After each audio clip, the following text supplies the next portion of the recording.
Imagine falling asleep without the weight of the day on your chest. No spinning thoughts, no need to fix what already happened. Just peace, real peace, built from the inside out. But be honest. How many nights have you spent trapped in your mind, replaying conversations, worrying about things that are already gone, trying to control what was never yours to hold? The way you let go at night defines the life you wake up to. If you fall asleep with acceptance, with calm, with the right teachings, you'll feel lighter, clearer, more connected to what really matters. But if you fall asleep in resistance, trying to control the uncontrollable, then you carry that struggle into tomorrow before it even begins.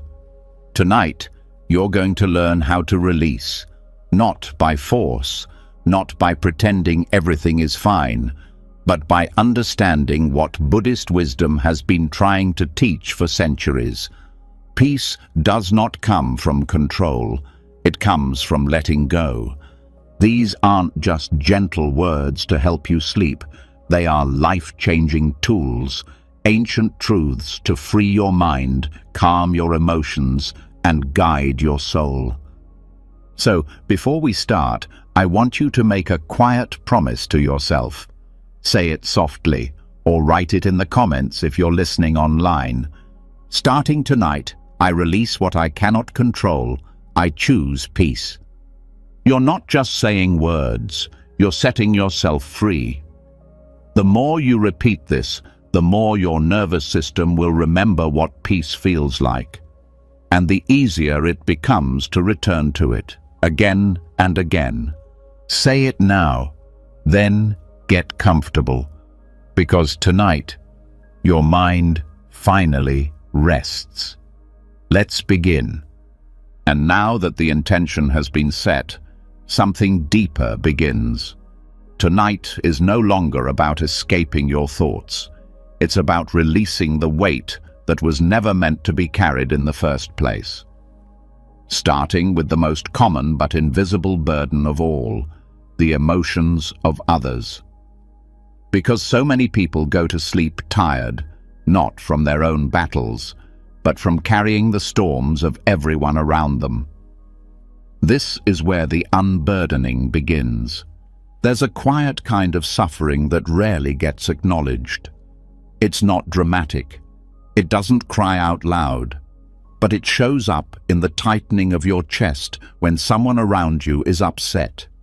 It appears in the urge to fix, to smooth, to silence your own needs so someone else doesn't fall apart.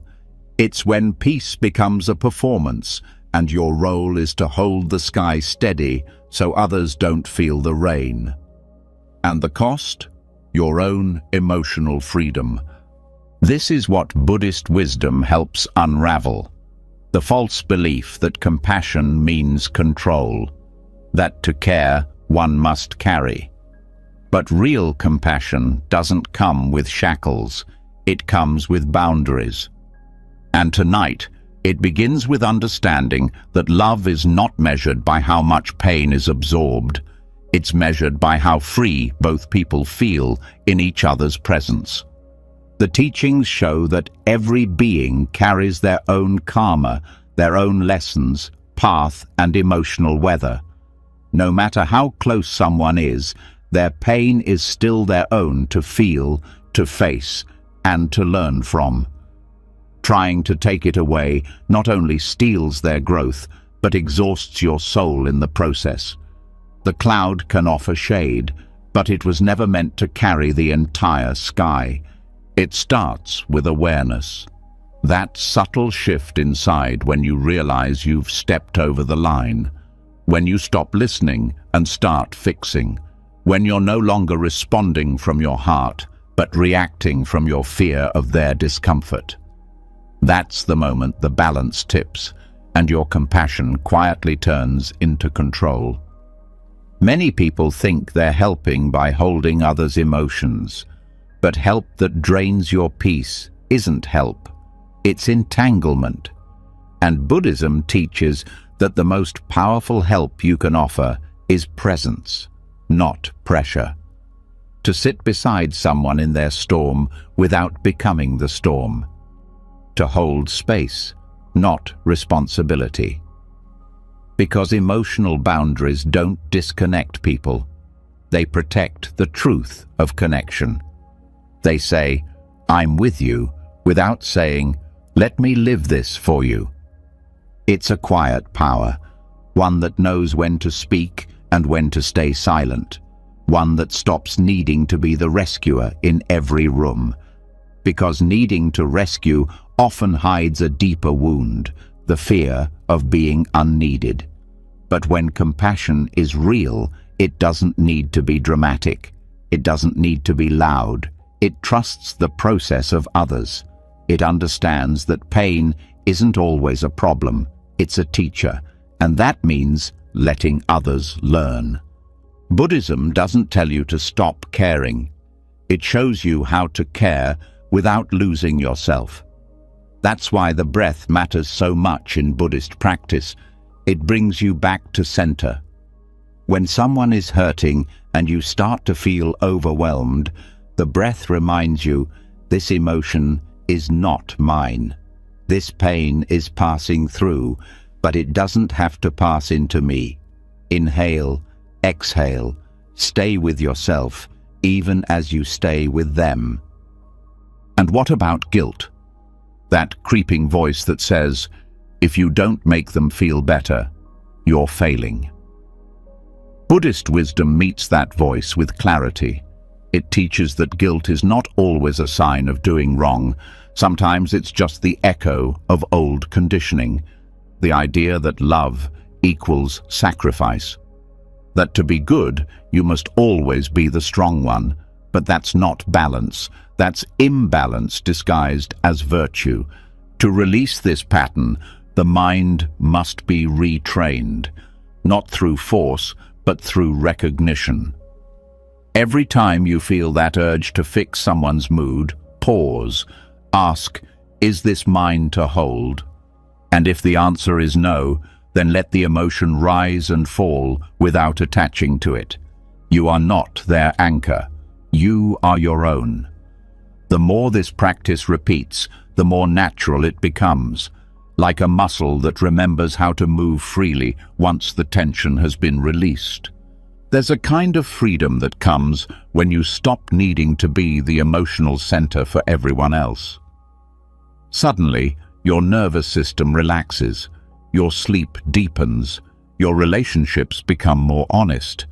Because when you stop absorbing what isn't yours, people can finally meet the real you, not the version you've been performing to make others feel safe. This is the hidden wisdom of non-attachment. Not coldness, not apathy, but clarity. The clarity to say, I love you, and I trust you to feel your feelings. I will not take them from you, because they are sacred, because you are strong, because I believe in your path. That kind of love is rare. It's not always appreciated in the moment. Some may want you to carry their weight. Some may resent your boundaries. But the Dharma reminds us, holding space is more powerful than holding suffering. And in time, those who are ready will feel the difference. They'll feel your calm, your stability, your trust, and they'll begin to trust themselves too. Buddhist monks practice this through equanimity, the ability to stay rooted in compassion without getting swept away. They chant phrases like, all beings are the owners of their actions. This isn't detachment from humanity. It's respect for each person's inner teacher, a reminder that growth isn't something you can give. It's something only the soul can earn, one moment at a time. And what about those you love most? Family, partners, children. That's where this teaching gets tested the most. But even there, the same truth applies.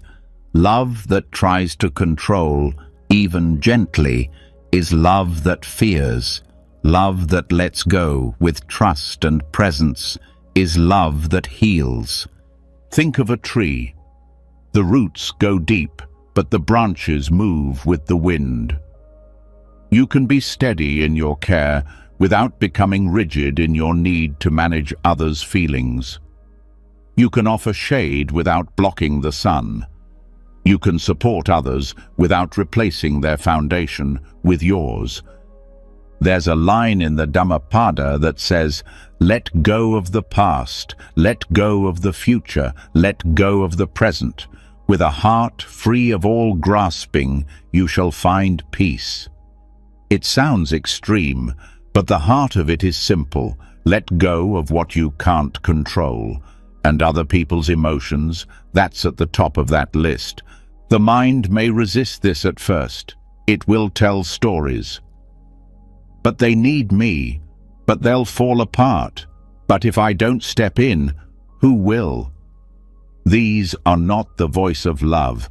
They're the voice of fear wearing love's costume. Love doesn't say, "You're helpless without me." Love says, "You've got this. I'm here, but you've got this." You are not required to fix sadness that is not yours. You are not responsible for healing anger that does not come from you.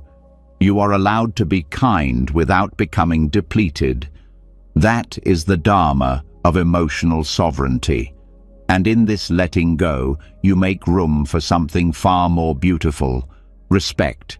Real, soul-deep respect. The kind that says, "I honor your experience, and I won't interrupt your journey just to make myself more comfortable." This kind of respect changes everything. It changes how you show up. It changes how others feel around you, because they sense it. Your presence isn't heavy, it's light. It doesn't demand anything, it just is, calm, rooted, open. And that kind of presence, it's unforgettable. So tonight, as you rest, let this be your mantra. Their feelings are not my responsibility. My peace is not a sacrifice. I can love without carrying. I can care without control. You may feel resistance. You may feel guilt. But with each breath, let those feelings rise and fall like waves. You are not here to stop the storm. You are here to be the stillness underneath it. Sleep will come easier when the weight is gone. And when you wake up, the world may look the same, but something inside will have shifted. A quiet strength, a calm knowing, a lightness that stays with you long after the dream ends. And once you stop holding what was never yours to hold, something unexpected appears in the space that remains. Stillness, not silence from the outside, but a silence from deep within. The kind that doesn't beg for peace, but already is peace. Because when you no longer absorb the chaos of others, you're left with a truth that is even harder to face, the chaos within yourself. That's where the real practice begins, not in detaching from others, but in learning to stay grounded when your own mind begins to shake. This is where still water becomes your teacher. There's a surface to every life. That outer layer that gets hit first, when the winds of stress, loss, change, or uncertainty begin to blow. Most people live on this surface, reacting, repeating, spinning with the storm and calling it living. But deep below that surface is another place, a quiet depth that never stirs, no matter how wild things get above. And the goal is not to escape the waves, it's to drop anchor in that depth and learn to live from it. Meditation in Buddhism isn't an escape. It's not a time out from real life. It's the training ground for stability. The place where you slowly, steadily Return to the center of yourself, not by fighting the noise, but by no longer clinging to it. You sit, you breathe. Thoughts rise, thoughts fall, and in the beginning, it feels like failure, because the mind will scream, it will judge, it will pull you in every direction. But the practice is not about silence, it's about not following the noise. Every breath becomes an anchor, a reminder that your mind can move, but you don't have to move with it, that your thoughts can spin, but you can still remain. And the longer you sit, the more you realize, most of what disturbed you wasn't the world, it was your reaction to it. In the Dhamma, this stillness is called samatha, a calming of the mental waters. But it's not forced. You can't grip your way into stillness. You relax into it, gently, patiently. The more you push for calm, the more it runs from you. But the moment you stop demanding peace and simply allow space for what is, the surface begins to settle. Thoughts are not the enemy. Emotions are not the enemy. Even pain is not the enemy. The only enemy, if there is one, is forgetting that you are more than all of those things. Meditation doesn't stop the storm. It teaches you how to sit in the center of it and not be moved. The Buddha once spoke of a mind like a lake. When the water is agitated, it reflects nothing clearly. But when it is still, everything becomes visible. Not because the world changes, but because your vision finally sharpens. That's what meditative stillness does. It gives you back your clarity. It shows you what's real and what's just the storm of conditioned thought. But stillness doesn't mean inactivity. It doesn't mean doing nothing or becoming numb. It means acting from a deeper place, a place not touched by fear or urgency. From this state, even the hardest choices can be made with grace, because you are no longer choosing from panic, you're choosing from presence. To train this, consistency matters more than intensity. You don't need to sit for hours. What you need is to return again and again to your breath. Even 5 minutes with full attention becomes sacred. The breath becomes the bridge between the body and the mind. It grounds the nervous system. It slows the spinning. It opens the space between impulse and response. And in that space, you find your power. Some days the storm will be louder. Thoughts will be faster. Old wounds will rise. But every storm is a test of where you've placed your anchor. If it's tied to outcomes, opinions, or ego, you'll be dragged. But if it's tied to the breath, to presence, to awareness itself, you stay. This is the practice of non-reactivity, and it's not passive. It's one of the strongest disciplines a human can develop, because the world will provoke you. People will misunderstand you. Life will shake you. But you don't have to shake. That choice is always yours. Stillness is the proof that your peace is not conditional. Many people hear non-reactive and think it means cold, but it's the opposite. The non-reactive person feels fully. They just don't get lost in the feeling. They witness the anger without becoming it.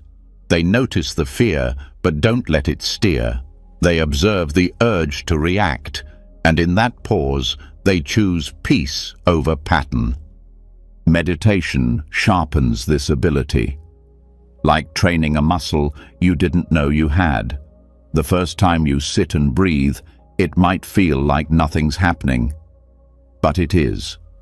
Slowly, your nervous system begins to unlearn the habit of panic. Slowly, your thoughts lose their grip on your identity. And slowly, your soul remembers what stillness feels like when it is no longer trying to control everything. Stillness isn't detachment from life. It's meeting life fully, without the inner resistance. You feel the sadness, but you don't sink. You feel the fear, but you don't run. You feel the joy, but you don't cling. Everything is allowed to come and go, like weather, like waves, like breath. And sometimes stillness isn't about the mind at all. It starts in the body. The body that holds tension like a second skin, that clenches in old defense even when no threat is near. Meditation is also a return to the body, a chance to feel what has been stored there. And when you breathe into those spaces, not trying to fix, just to feel, something begins to loosen. The storm inside starts to pass, and in that space, your true presence returns. There is a peace that no external event can touch. That's what Buddhist practice protects. It's not dependent on quiet surroundings or perfect conditions. It's the kind of peace that stays when plans fail, when people leave, when the world goes silent. A peace that lives in the breath, not in the outcome. The goal isn't to become some emotionless statue. It's to feel everything and still remain centered, to experience every high and low and still know where home is inside you, to return again and again to the breath, not because it's an escape, but because it's the only place life actually happens. Everything else is memory or projection. Even the Buddha was tempted by storms. Mara, the tempter, the inner voice of distraction and fear, visited him many times. But he didn't fight Mara. He sat with him. He said, "I see you, Mara." And in that recognition, without resistance, the storm passed. This is the teaching. What you fight owns you. What you allow loses its grip. Stillness is not the absence of movement. It is the absence of being moved by things that do not matter. It's the strength to feel deeply without being broken. It's the softness that doesn't bend to fear. And once it's cultivated, it becomes your shield, not from life, but from the illusion that you need to control life. This is why stillness is taught before wisdom, because without it, the mind can't see clearly. Without it, emotion distorts perception. But with stillness, even chaos becomes a teacher. Even suffering becomes sacred. So the practice continues. One breath, one moment, over and over. No need for perfection, no need to achieve anything, just be. Let the thoughts come, let them go. Don't follow, don't resist. Sit like still water beneath the storm, and when the day ends, when the world quiets, return again. Not to change your life, but to meet it fully, to anchor in something deeper than thought, to remember that no matter how loud the world gets, the true refuge is not out there, it's already inside you, waiting. Let the surface do what it does. The storm can swirl, the clouds can gather, but your breath remains, your awareness remains, your presence, soft and steady, is still here. That's all you need, and that is everything. And once the storm is no longer feared, once stillness becomes familiar, something else becomes clear. The fear was never just about chaos. It was about control. Deep down, the real discomfort was never the noise. It was the idea that life might not go the way you wanted, that outcomes might slip away, that plans might collapse, and so the mind clings, not because it's strong, but because it's scared. This is where we shift from calming the waves to letting go of the need to direct the current. Because peace is not just staying still in the storm, it's releasing the thread that ties your happiness to how things turn out. There is a moment in every life that feels like a breaking. A job is lost, a dream crumbles, a relationship ends, and in that instant, something snaps. The mind rushes to label it failure, rejection, defeat. But what if those moments were not the end of something valuable, but the release from something that was already holding you back? What if the thread that broke was never really keeping you safe, but keeping you stuck? This is the heart of non-attachment, not pushing life away, not becoming indifferent, but loosening the grip. Understanding that chasing specific outcomes often binds you to suffering you don't even recognize. Buddhism teaches this gently but firmly. It is your attachment, not the object of your desire, that causes pain. It starts early. The belief that success means control, that happiness depends on things going according to plan. And so the thread gets tighter. Expectations wrap around the heart like rope. I'll be okay if I get this promotion. I'll feel loved if they stay. I'll feel worthy if I succeed. But then the world does what the world always does. It changes. And when the thread snaps, the pain feels unbearable. But pause. Breathe. Look again. That breaking wasn't the end of your peace. It was the beginning of your freedom. The kite does not fall when the thread snaps. It rises. Because it was never the thread that gave it flight. It was the wind. And the wind, like life, cannot be controlled. But it can carry you somewhere new if you're willing to let go.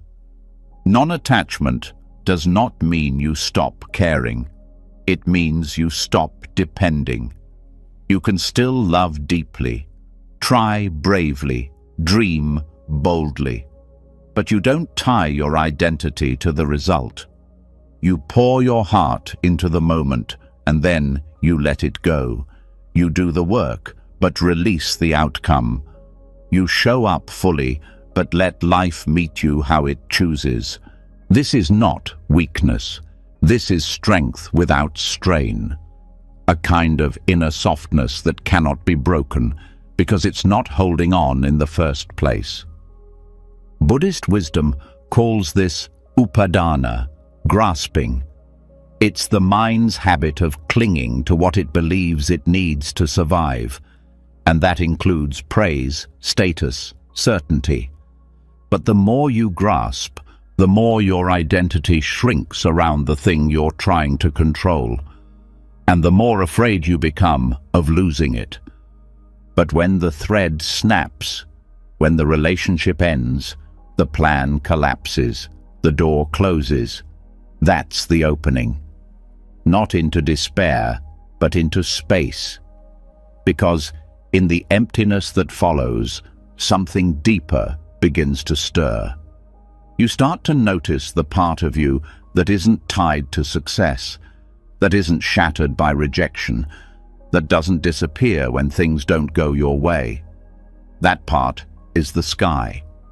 Everything else was just a passing cloud. Failure becomes a gift when you stop defining yourself by outcomes, because when something you planned falls apart, it reveals everything you hadn't yet seen. It reveals attachments you didn't know you had. It shows you the difference between effort and control, and it gives you the opportunity to begin again, not from the same place, but from a deeper one. The Buddha taught that expectations are like strings. They stretch across the mind, tying your peace to the world's unpredictability.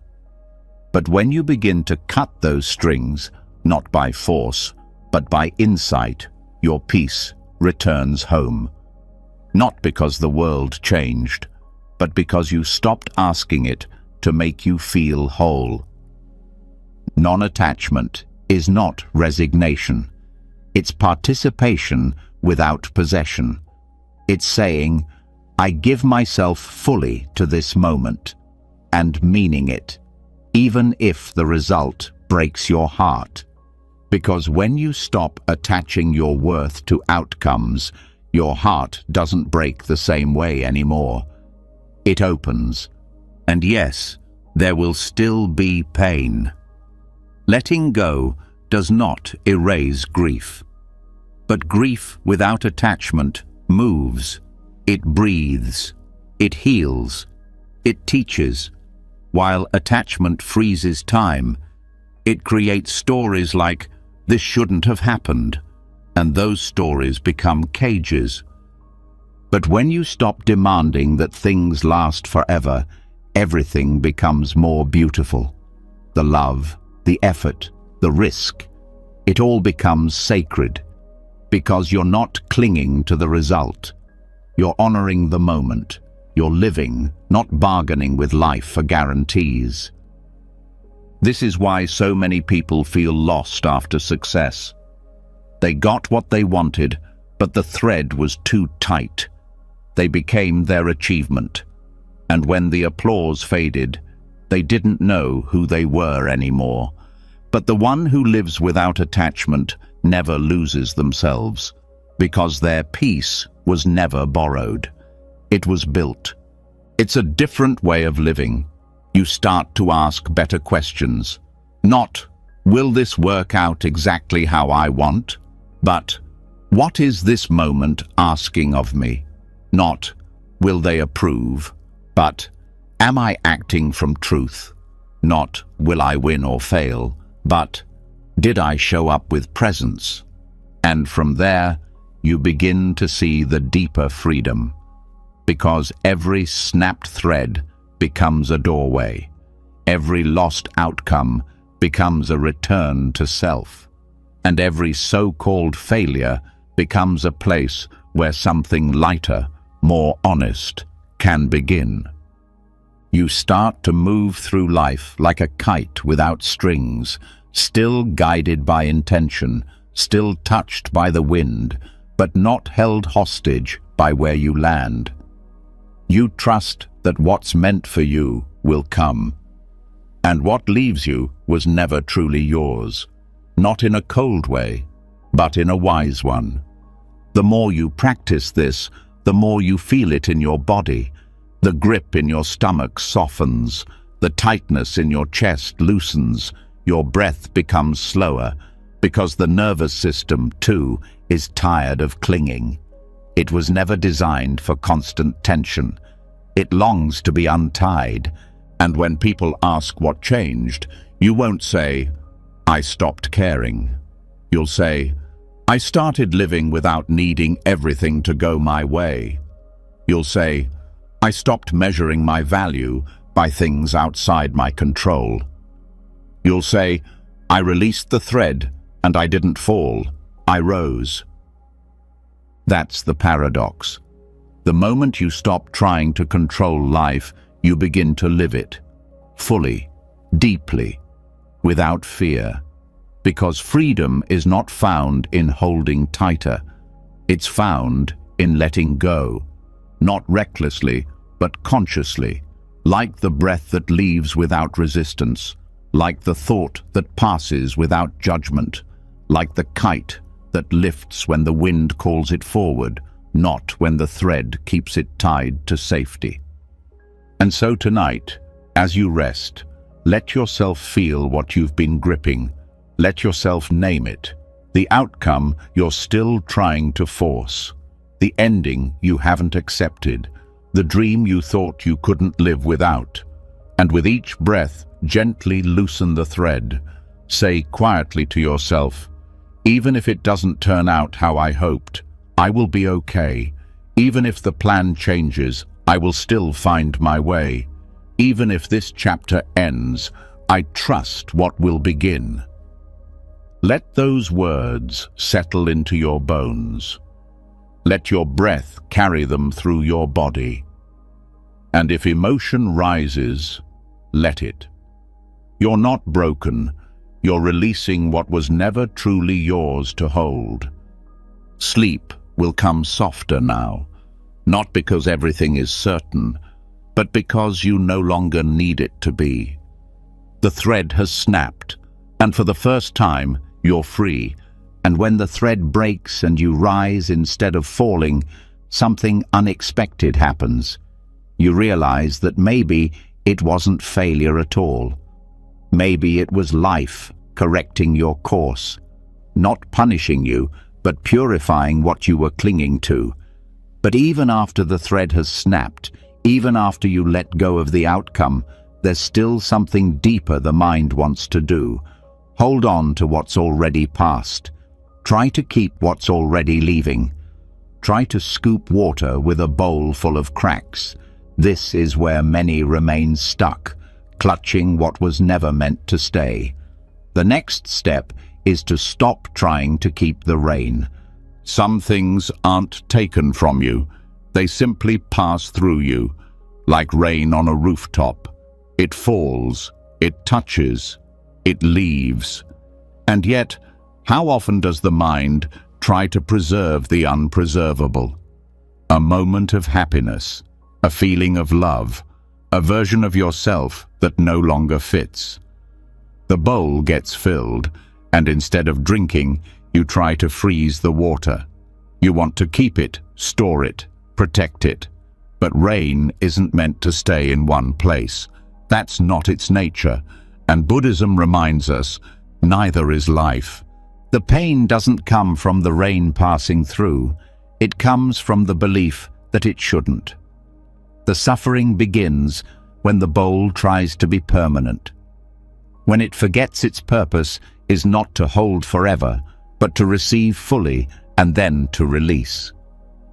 This is the wisdom of impermanence. Anicca, one of the Buddha's core teachings. Everything changes, everything moves, everything fades. Not because something's wrong, but because change is the nature of all things.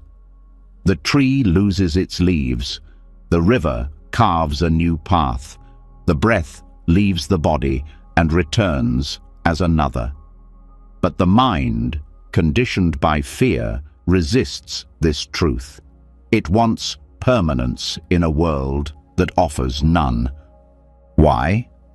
Because permanence feels safe. It gives the illusion of control. But that safety is a cage. When you try to keep the rain, you stop experiencing the rain. You stop feeling it. You stop being present with it.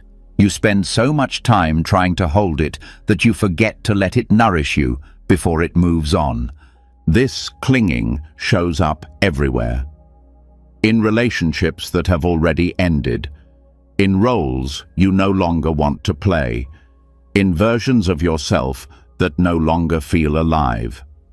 The bowl is empty, but you're still staring at it, wondering why you feel thirsty. And what about grief? That deep ache that comes when something dear is gone.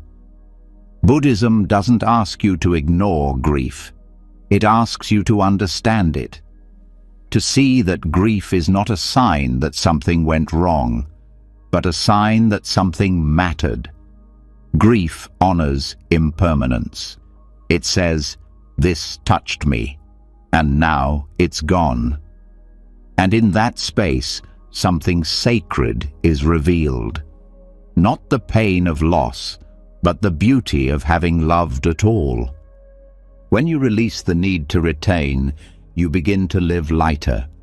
You begin to meet moments with open hands instead of closed fists. You stop trying to trap joy like a firefly in a jar, and instead, you watch it dance, knowing that the dance is enough. The bowl that didn't keep the rain is not broken. It is wise. It knows that to hold something forever is to miss what it really is. Nothing stays, and that's not tragedy, it's freedom. The fear of impermanence comes from forgetting that you too are part of the flow. You are not separate from the changing world. You are not an object in time. You are time itself, passing, shifting, becoming. Every breath you take is proof that you are a process, not a possession. The self you cling to is already gone, already becoming something else. That doesn't mean nothing matters. It means everything matters more, because it won't last, because you won't pass this way again. And so you learn to love not by owning, but by being present. You learn to appreciate not by collecting, but by noticing. You learn to live not by holding, but by flowing. This applies to success too, to happiness, to those perfect days that seem too good to end.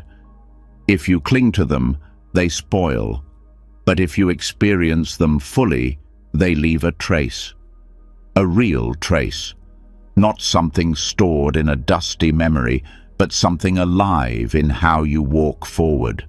The best moments don't need to be kept. They shape you by passing through you. Impermanence also changes your relationship with pain. When you accept that all things pass, even suffering becomes less intimidating. The panic softens. You no longer say, "This will never end." You say, "This too will change." And suddenly you can breathe again. There is a deeper kind of strength in knowing you can let go. Not because you've become numb, but because you've become wise. Because you've seen that the tighter you hold, the more you lose. But the more you allow, the more you live. It's a different kind of courage. The courage to feel everything without needing to freeze it in place. The courage to love fully even when you know it will change. The courage to enjoy the moment without needing to capture it. The camera can't hold the sunlight. The bowl can't keep the rain. And that's okay. Stillness is easier when you stop trying to stop the flow. Peace is closer when you stop asking life to stay the same. The petals will fall, the song will end, the warmth will fade. But what remains is presence. Presence that touches everything, even as it holds nothing. And when the rain comes again, you don't try to hold it. You let it fall on your skin. You feel it. You smile. You say, "Thank you." And when it passes, you don't chase it. You stay still. You breathe. You wait for whatever comes next. That's the new rhythm. The bowl's strength is not in what it keeps. It's in how freely it empties, how ready it is to receive again. Life becomes generous when you stop hoarding what's meant to pass through. And suddenly, there's space. Space for the new, space for the real, space for what's actually here. Attachment says, "Don't go." Wisdom says, "Thank you for coming." Fear says, "What if it changes?" Trust says, "Of course it will." And love, true love, says, "Let it flow." This isn't giving up. It's waking up. Waking up to the truth that you were never meant to be a keeper of rain. You were meant to feel it, to be shaped by it, and then to let it go. Let that truth settle in now, in the quiet, in the breath. Whatever you're still trying to hold, maybe it's time to let it wash through. Not because you didn't care, but because you cared enough to stop resisting the flow. The bowl is not empty, it's ready. And so are you. And once you stop holding the rain, Once you accept that some things were never meant to stay, you begin to notice something even quieter: the echoes.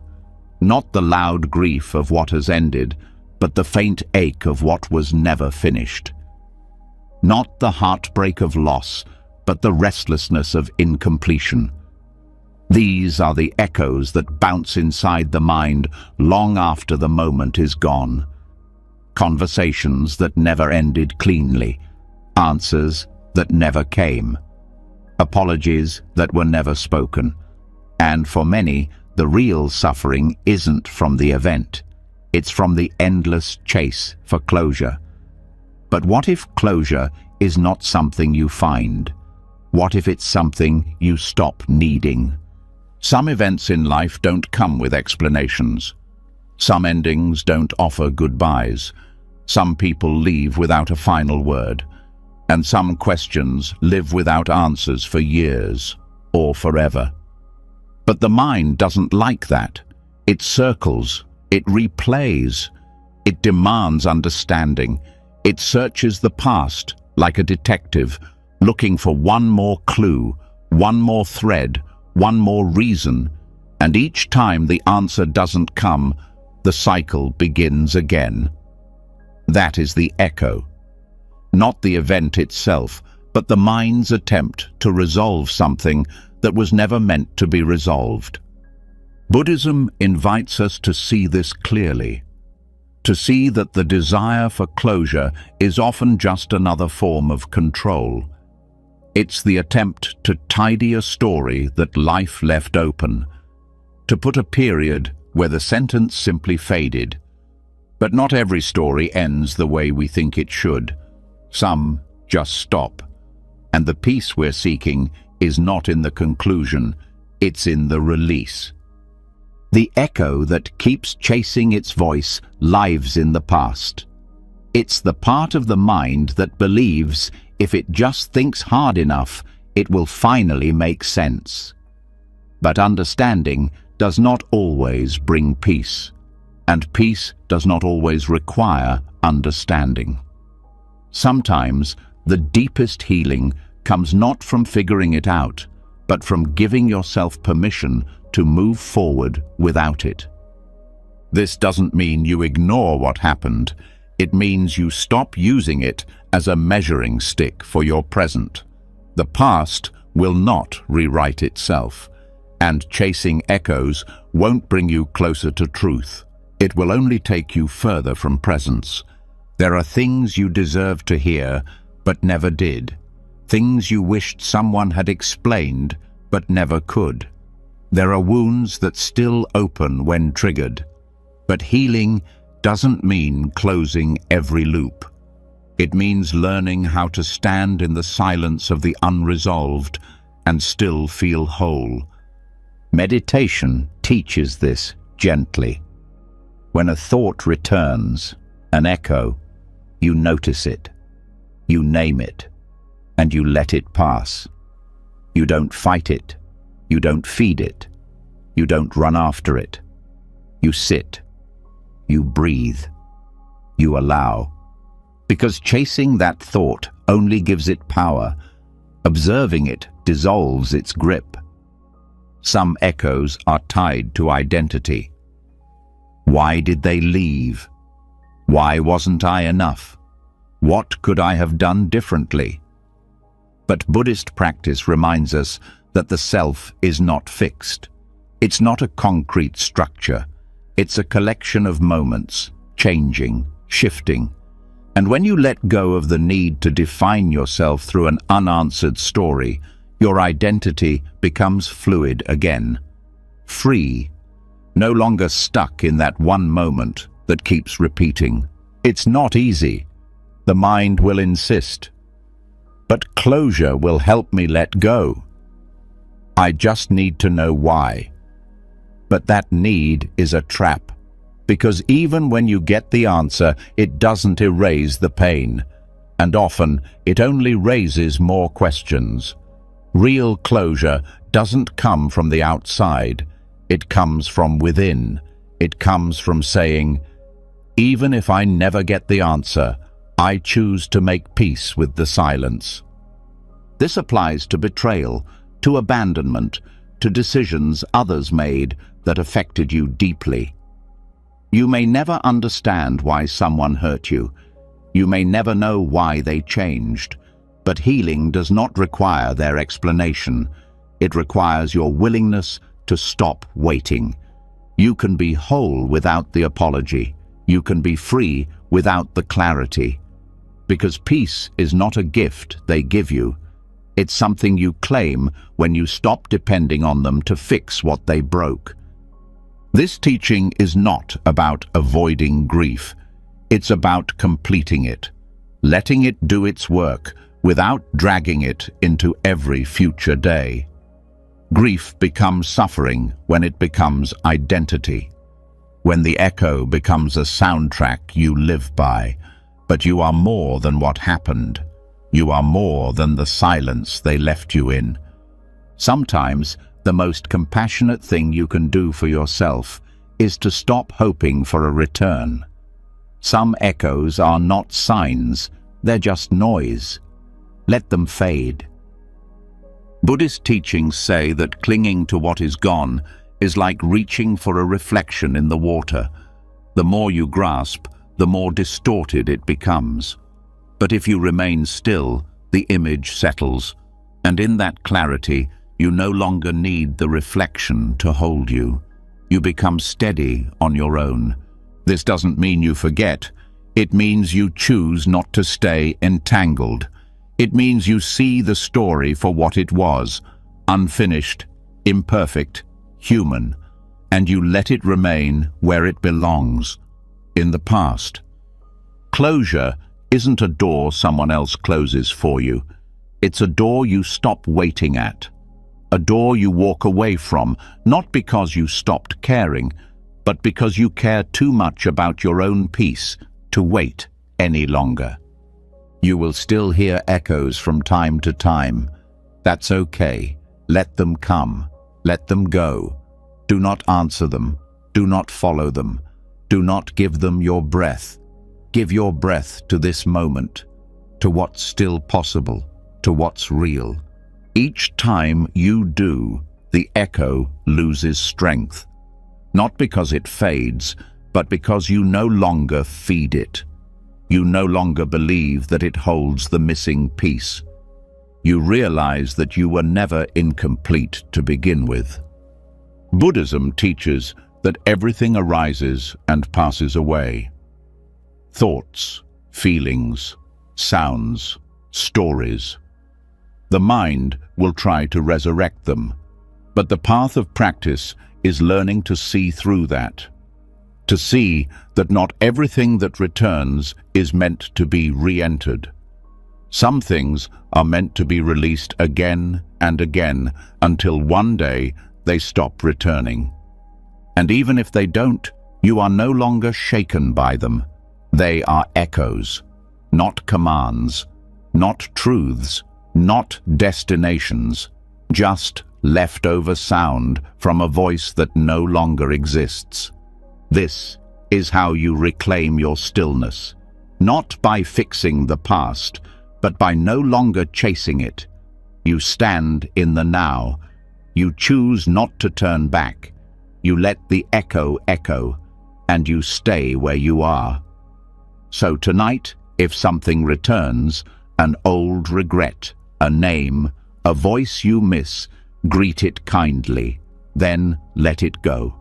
Say to yourself, I don't need to hear the ending to make peace with the story. And let that be enough. You are not broken because something was left unresolved. You are not unworthy because someone didn't explain. You are not incomplete because life didn't tie the bow. The echo doesn't need to be answered. It needs to be released. And when the echo no longer pulls you back, when the unanswered questions begin to dissolve, you're left with something even harder to face. The parts of your past that you do remember, the things you wish you hadn't said, the choices that haunt you in the quiet, the moments you replay, not because they're unfinished, but because they hurt. And this is where another illusion lives, not in the search for answers, but in the belief that time can somehow be rewound, that if you just think hard enough, regret long enough, you might undo what's been done. But time does not turn around, and the clock never moves backward. There's a heaviness in regret that is different from grief. Grief aches for what was lost. Regret punishes for what might have been.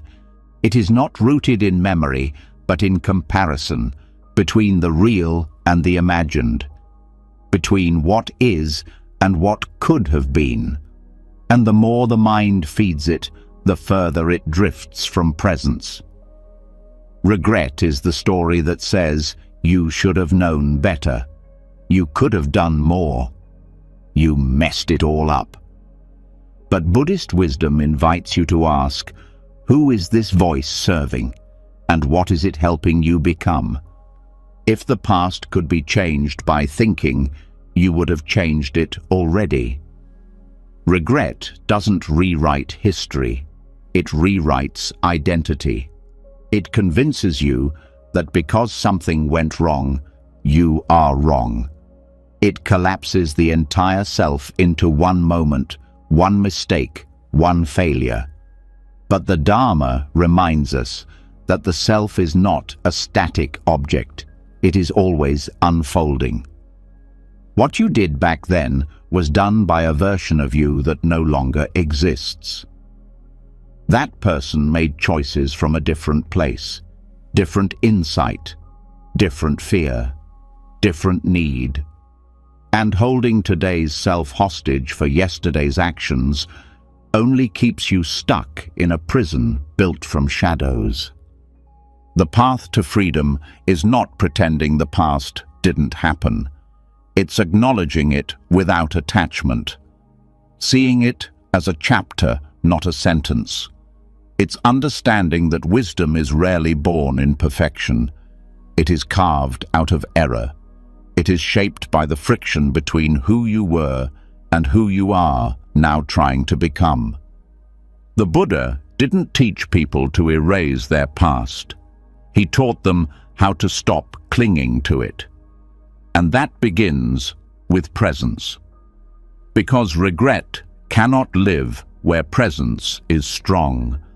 The more fully you inhabit this moment, the harder it becomes for the mind to drag you backward. Like trying to walk forward while staring only at the rear-view mirror, you lose your balance, your direction, your peace. Presence is not passive. It's not just being in the now. It is a discipline, a decision, a returning, again and again. Every time the past calls your name, presence answers first, with breath, with awareness, with the quiet reminder that is no longer real. This is. The body carries regret like a weight it doesn't know how to release. Shoulders tighten, chest caves, the breath becomes shallow. That's why meditation is such a powerful antidote. It doesn't solve regret intellectually, it dissolves it energetically. With each breath, you're telling your nervous system, you are no longer there, you are safe here. And slowly, the body begins to believe it. Time is movement, and suffering comes when you try to stop it. When you mentally live in the place your body already left. Buddhist wisdom compares this to a person carrying water in a broken jar. No matter how careful you are, the water keeps leaking, because it's not meant to be held. The past will not stay, and your job is not to scoop it up, but to notice the stream and keep walking.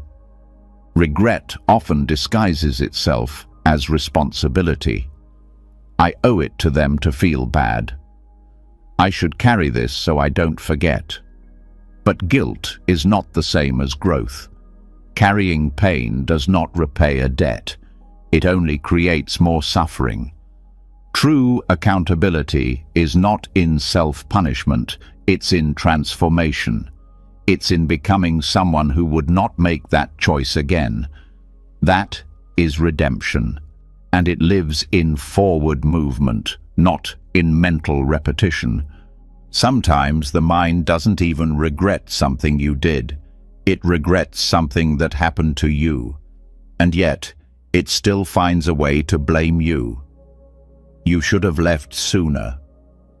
You should have seen the signs.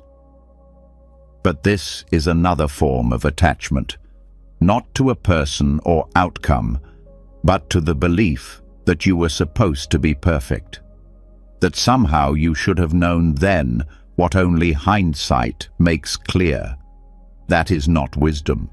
That is cruelty, and it has no place in a mind trained in compassion.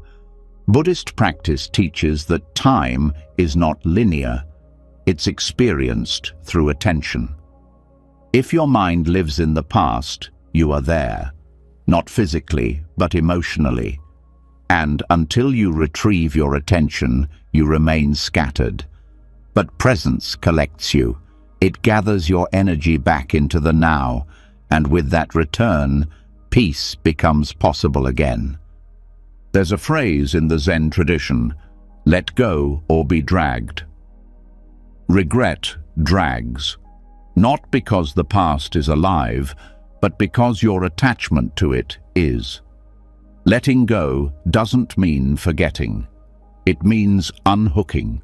It means saying, yes, that happened, but I do not have to keep living it. The truth is, every moment you spend regretting is a moment you don't spend living. Every breath focused on what was is a breath stolen from what is. And the only place transformation happens is here. In this moment, in this inhale, in this step.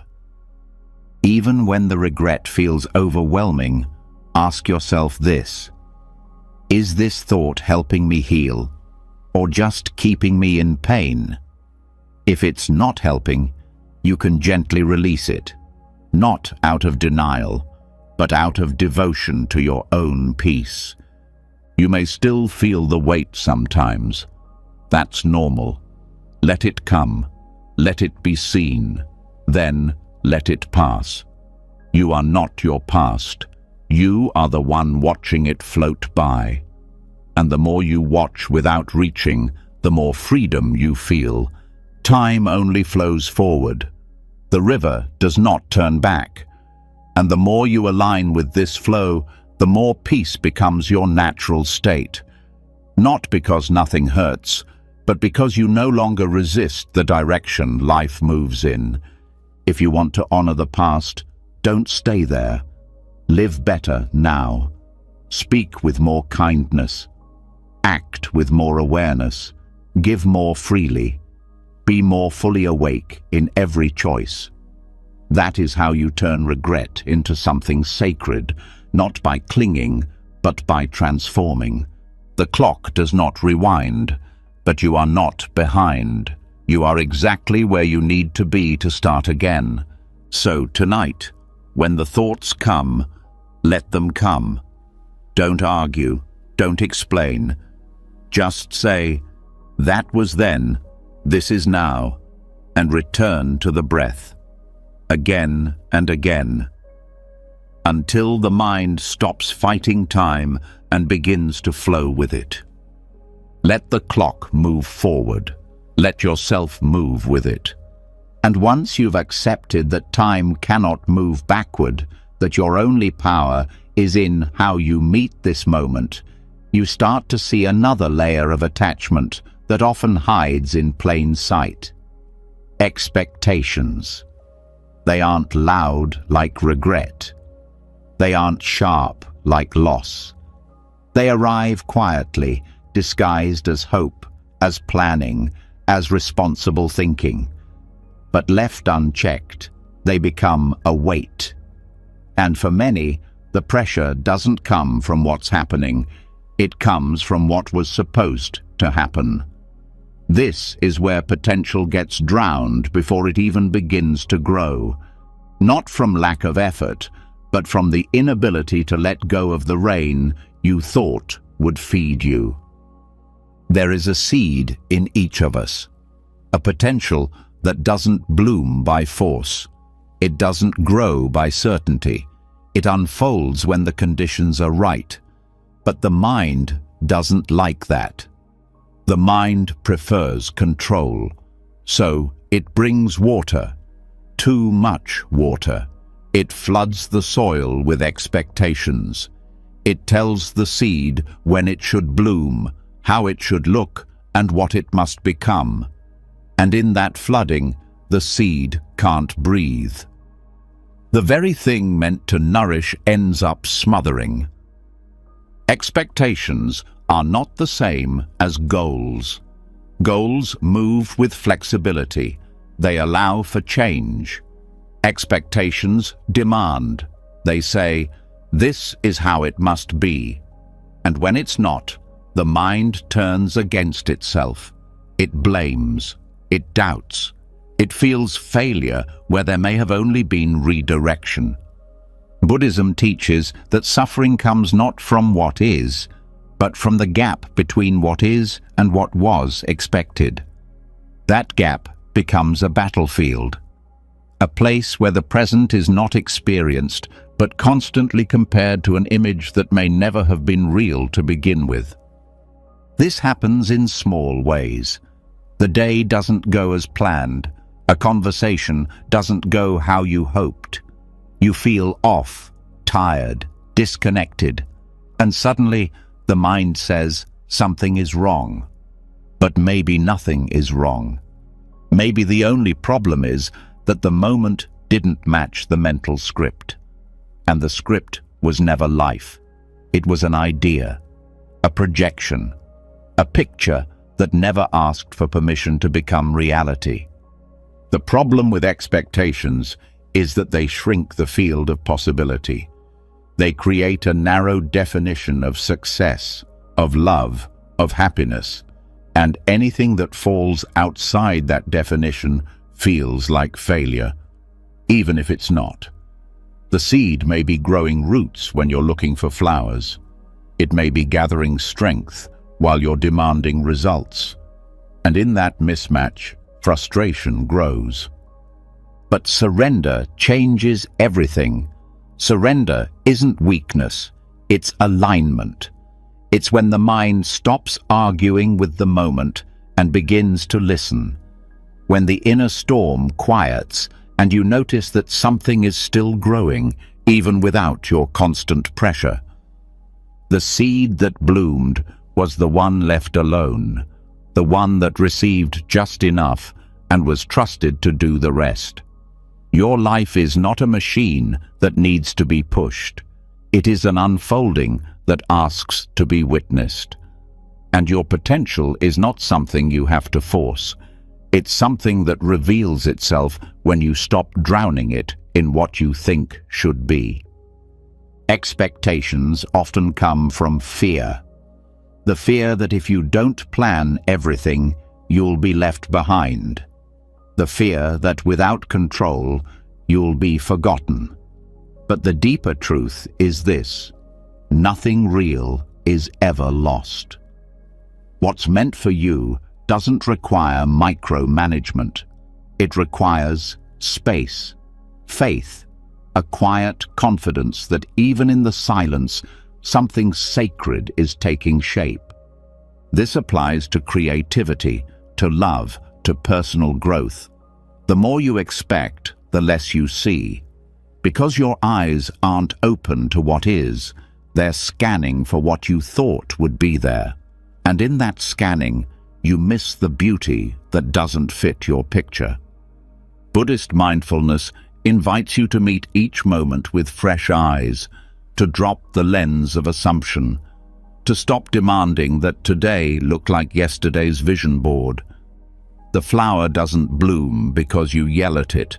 It blooms when it's ready, and that readiness isn't always visible. It often looks like stillness, like nothing's happening. But underneath, The roots are strengthening. The foundation is deepening. The timing is unfolding. When you release expectations, you start to move differently. You become curious instead of controlling, open instead of rigid, grateful instead of entitled. And that shift changes your energy. People feel it. Life responds to it. Opportunities emerge that weren't visible before, not because they weren't there, but because your expectations were blocking the view. Even with yourself, the same rule applies. Expectation creates pressure. Pressure creates resistance. Resistance creates stagnation. But self-compassion creates movement. And movement, when allowed, always finds its way forward. You don't have to demand perfection to grow. You only have to allow what's real to take root. There's an old teaching in Zen: let go or be dragged. But there's also this: surrender and you'll see what's already working. You'll see that maybe you were never behind. Maybe nothing is missing. Maybe the very thing you feared would be lost was never supposed to stay. And in that letting go, the seed finally breathes, and the rain, once released, becomes nourishment instead of flood. This doesn't mean you don't dream. It doesn't mean you stop caring. It means you stop gripping. You move with intention, but without obsession. You trust your steps without needing to see the entire path. You hold your vision lightly, like a candle, not a chain. Letting go of expectation also heals relationships, because people are not meant to fulfill your script.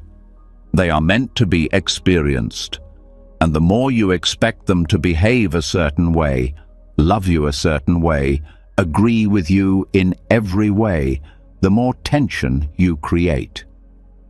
But when you meet them with presence, with curiosity, with room to be themselves, something deeper blooms.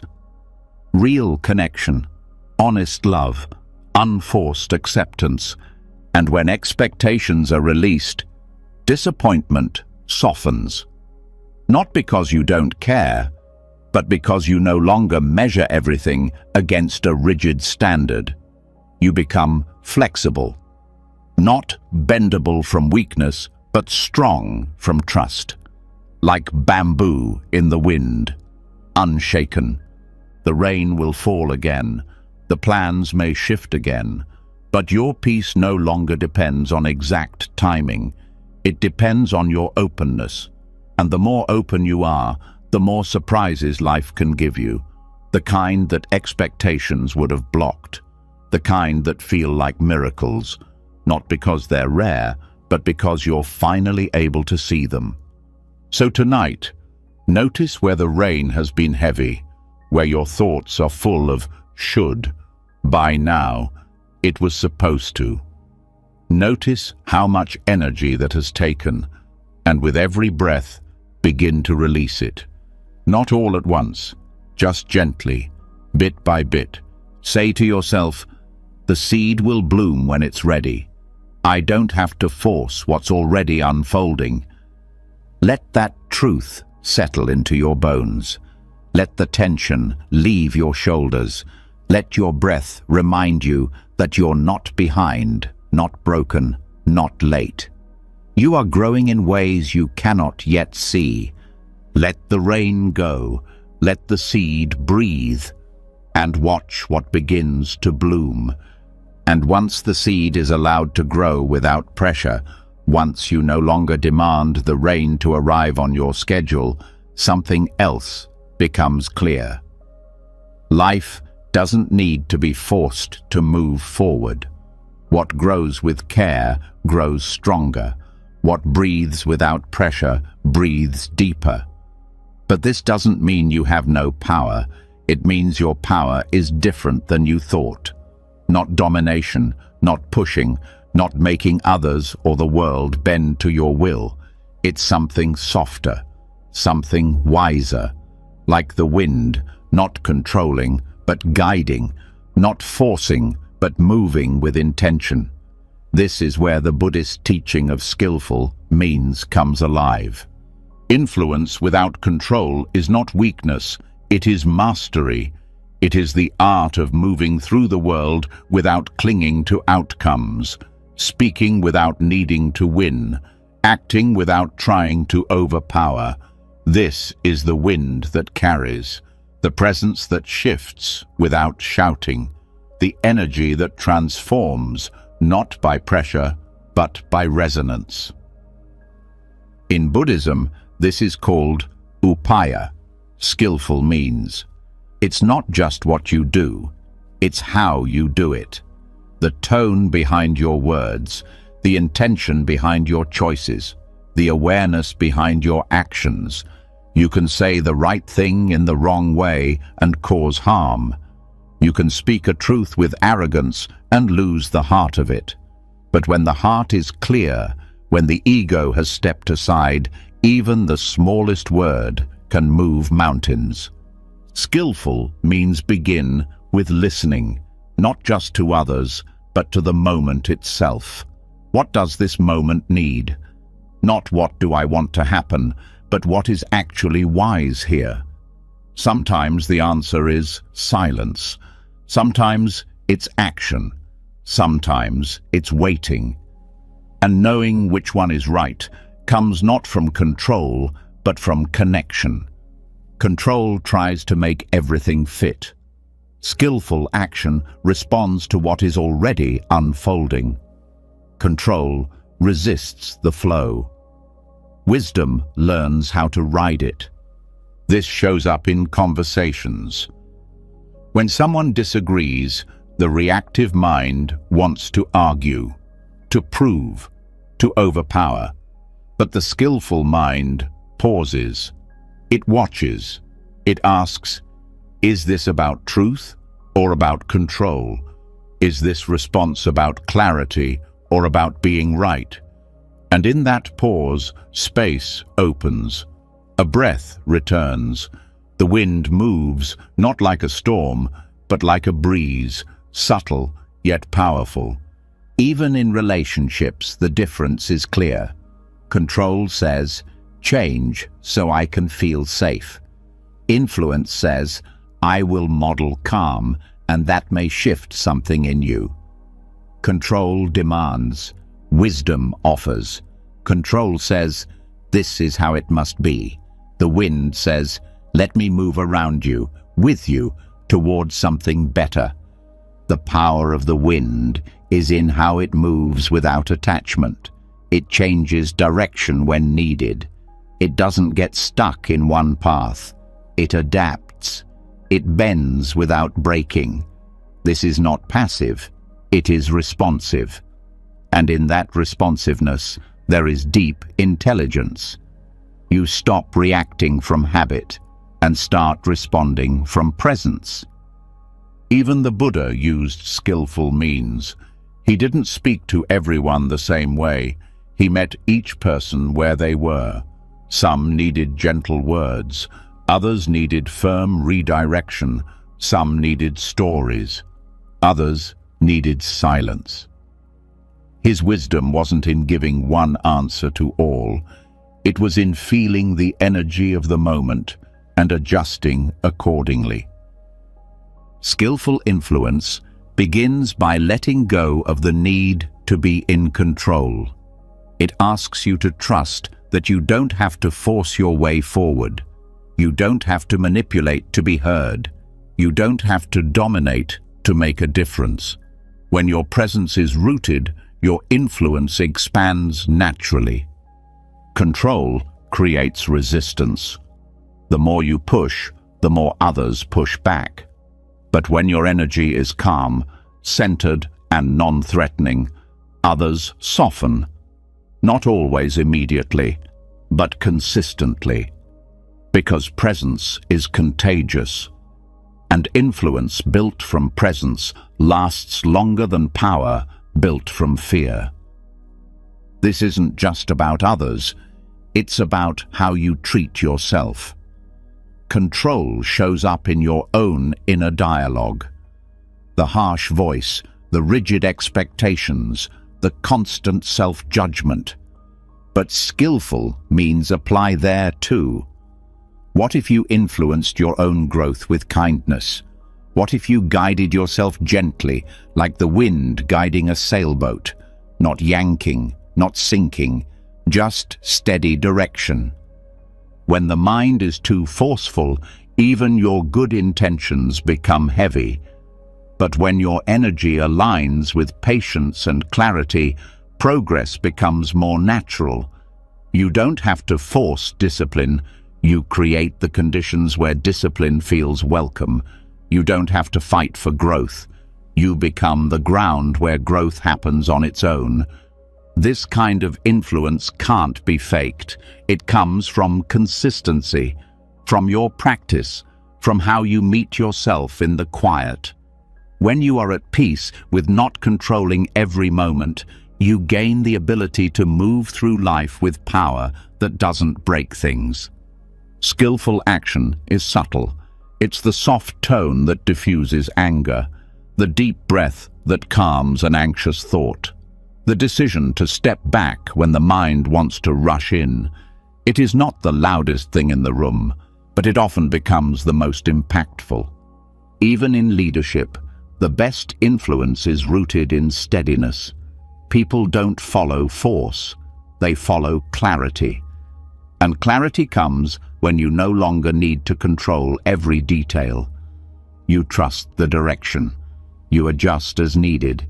You move like wind, present, flexible, guided. This applies to teaching, to parenting, to healing. You cannot make someone change, but you can create space where change feels safe. You cannot force growth, but you can remove the pressure that blocks it. That is real power. Not the power to dominate, but the power to carry. So how do you train this? Through mindfulness, through watching your own energy. When the urge to push arises, ask yourself, what am I afraid of? What would happen if I didn't force this? What if I trusted timing instead of trying to speed it up? Each time you resist the urge to dominate, you strengthen your inner wind. You learn how to guide with less friction, how to touch without grabbing, how to move without crashing. This isn't inaction, it's precise action, like a feather falling in just the right spot, like a hand reaching only when it's truly needed, like words spoken at just the right volume to be heard, not shouted. The more you practice this, the more you begin to notice. People trust you more, they open up more, not because you told them to, but because your energy says they can. Influence grows from safety, not force. Even when things go wrong, skillful means help you recover. You don't panic, you respond, you shift, you become the wind again, not clinging to how it was supposed to go, but adjusting to how it is now. Let yourself be that wind. Let yourself move with clarity, not control. Let your presence speak louder than your pressure. Let your influence grow from how deeply you listen, not how hard you push. So tonight, breathe into the places where you've been trying too hard. The conversations you've tried to steer, the outcomes you've tried to force, the habits you've demanded to change overnight. And with each breath, soften. Let the pressure release. Let your energy adjust. Say to yourself, I can guide without gripping. I can move without controlling. I can influence with calm. And with that, let your presence deepen. And once you stop trying to steer the wind, once you release the urge to guide every outcome, you're left with the most difficult truth of all. Sometimes there's no clear path at all, no map, no signs, no confirmation that you're moving the right way, just forward, just breath, just step. And this is where real trust is forged. Not trust in plans, not trust in outcomes, but trust in the Dharma itself, the deeper law beneath your fears. The quiet knowing that even when the path disappears under your feet, there's still a way forward. There's a moment in life when clarity vanishes, when all the certainty that held you collapses. You lose the job, the relationship ends. The next step you thought was solid turns to mist, and the mind panics, because it was trained to walk only when the ground was visible.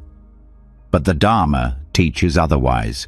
It teaches that sometimes the next step must be taken without a guarantee, not recklessly, not blindly, but with presence, with humility, with the understanding that not seeing the road doesn't mean the journey has ended.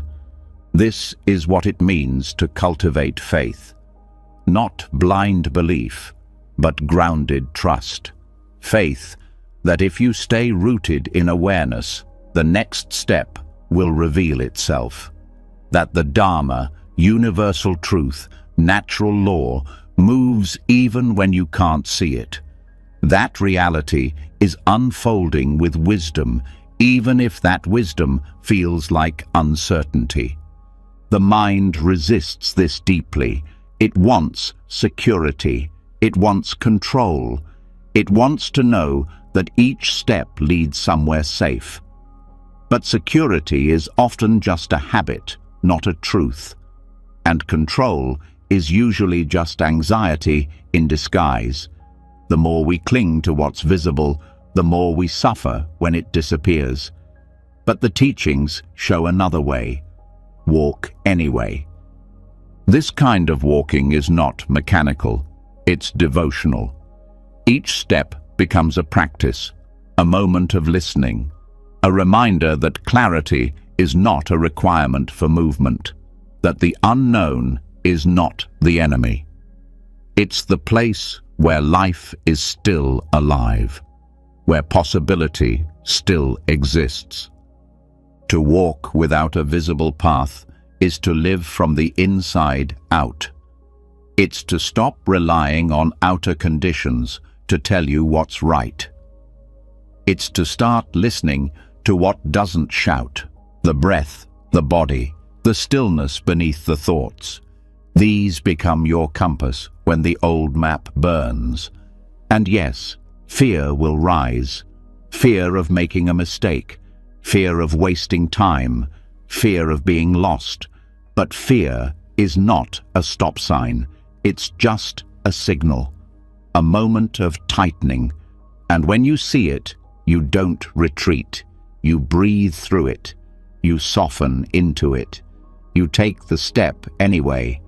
The Buddha never promised a clear path. He promised freedom. And freedom often looks like standing in the dark with your eyes open, no longer searching for a spotlight, just learning how to walk with your own light, no matter how small. This applies to every transition, when one chapter ends and the next hasn't begun, when the identity you once had no longer fits and the new one hasn't taken shape. These liminal spaces are sacred, not because they feel good, but because they're real, raw, honest. They strip away illusion and leave you face to face with yourself. And this is where practice becomes more than theory. This is where all the meditation, all the letting go, all the awareness is tested. Can you stay with yourself when nothing else stays?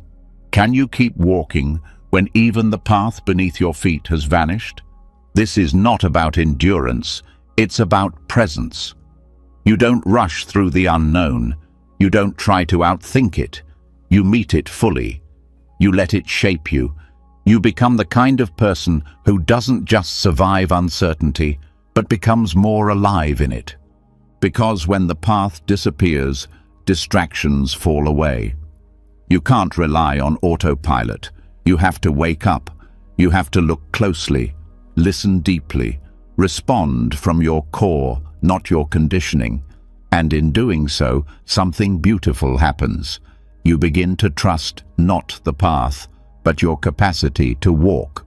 You stop asking, "What should I do?" and start asking, "What is true right now?" That becomes your next step. Truth, not comfort, not certainty, truth. And the more you walk in truth, the more you see that every step taken in awareness becomes a path. The Dharma is not something outside of you. It's not a doctrine. It's the rhythm beneath all things, the quiet intelligence in breath, in death, in rebirth, in stillness. And when the ground disappears, the Dharma remains, like gravity, like sky, like breath.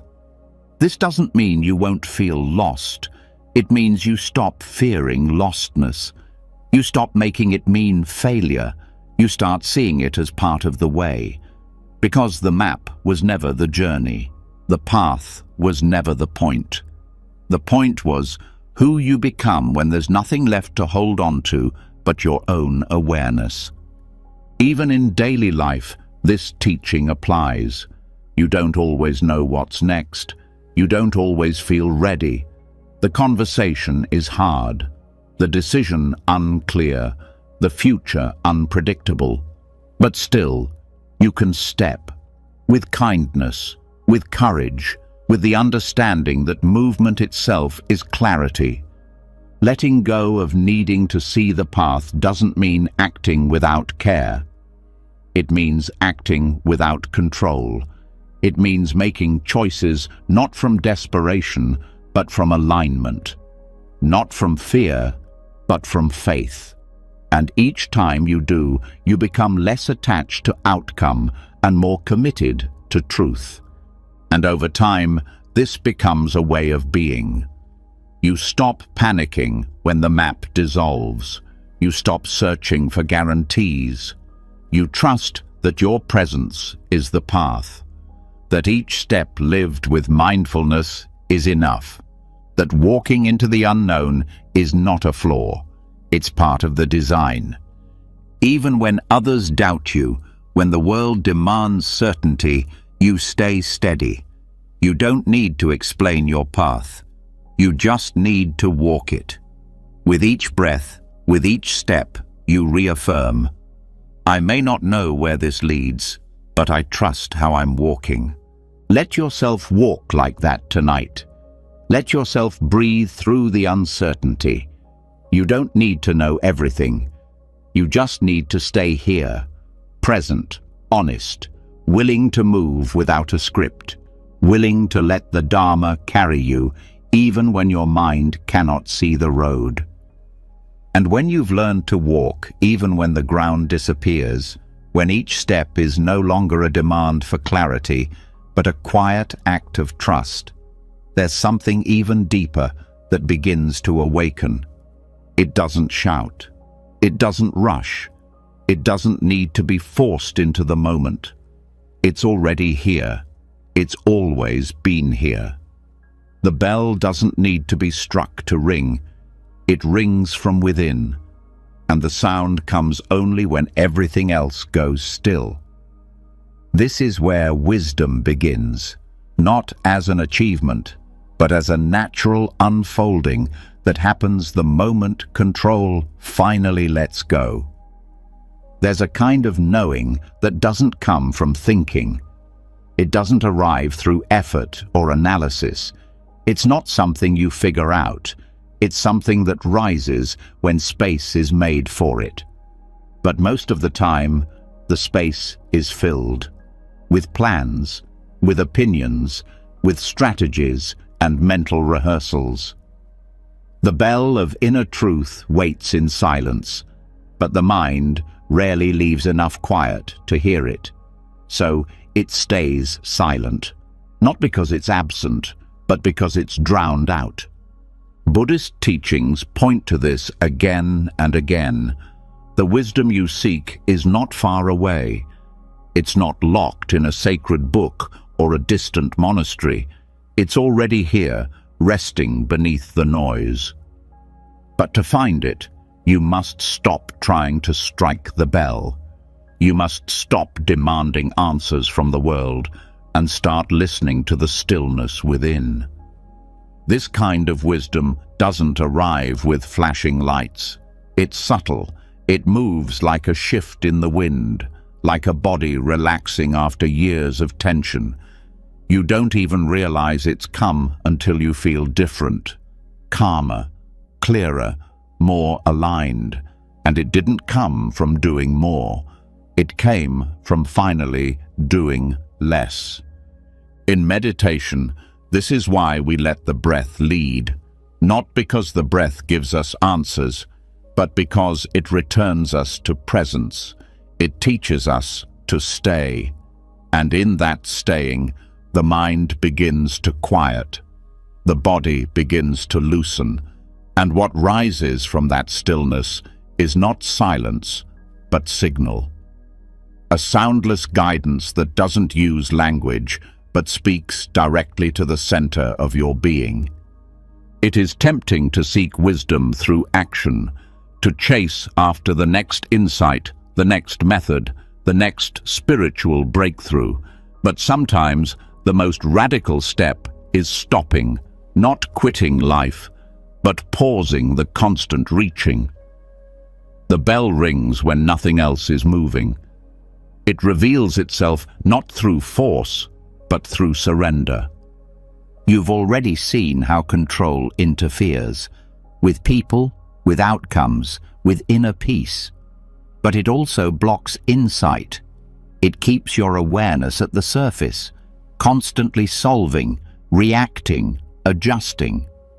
And surface living creates surface answers, shallow clarity that doesn't last. But when you drop into stillness, not to escape, but to dwell, you begin to notice something deeper, the wisdom that has always been speaking beneath the static. This isn't about abandoning the mind, it's about putting it in its proper place, letting it serve the present rather than dominate it. When the mind becomes quiet, awareness deepens. You begin to feel truth, not just think it. You begin to know what to do, not because a voice told you, but because the path feels unmistakably clear, like a bell that finally echoes across a silent room. True insight doesn't argue, it doesn't rush, it simply is. It arises when your need to force disappears, when your grip on the situation loosens, when your identity no longer hinges on knowing. In that moment, the truth doesn't need to be proven. It just rings, and the sound is unmistakable. This is why so many of the deepest spiritual moments happen in silence, in solitude, in stillness. Not because those moments contain more information, but because they clear the space for inner truth to rise. A bell can't be heard in a storm, but remove the storm, and the quietest ring becomes a revelation. Sometimes, the wisdom you need is not a solution. It's a realization that no solution is needed, that what you thought was a problem is simply a passing cloud, that what you thought had to be fixed is already resolving itself. This kind of knowing is not passive. It's active in its stillness. It moves the way water shapes rock, softly, steadily, without noise. The practice is to stop intervening where presence is enough. Stop managing what peace alone can tend to. This means pausing before reacting, breathing before speaking, waiting before jumping to conclusions. And in that pause, you'll start to hear it, the bell that rings without striking. And when you hear it, you'll know.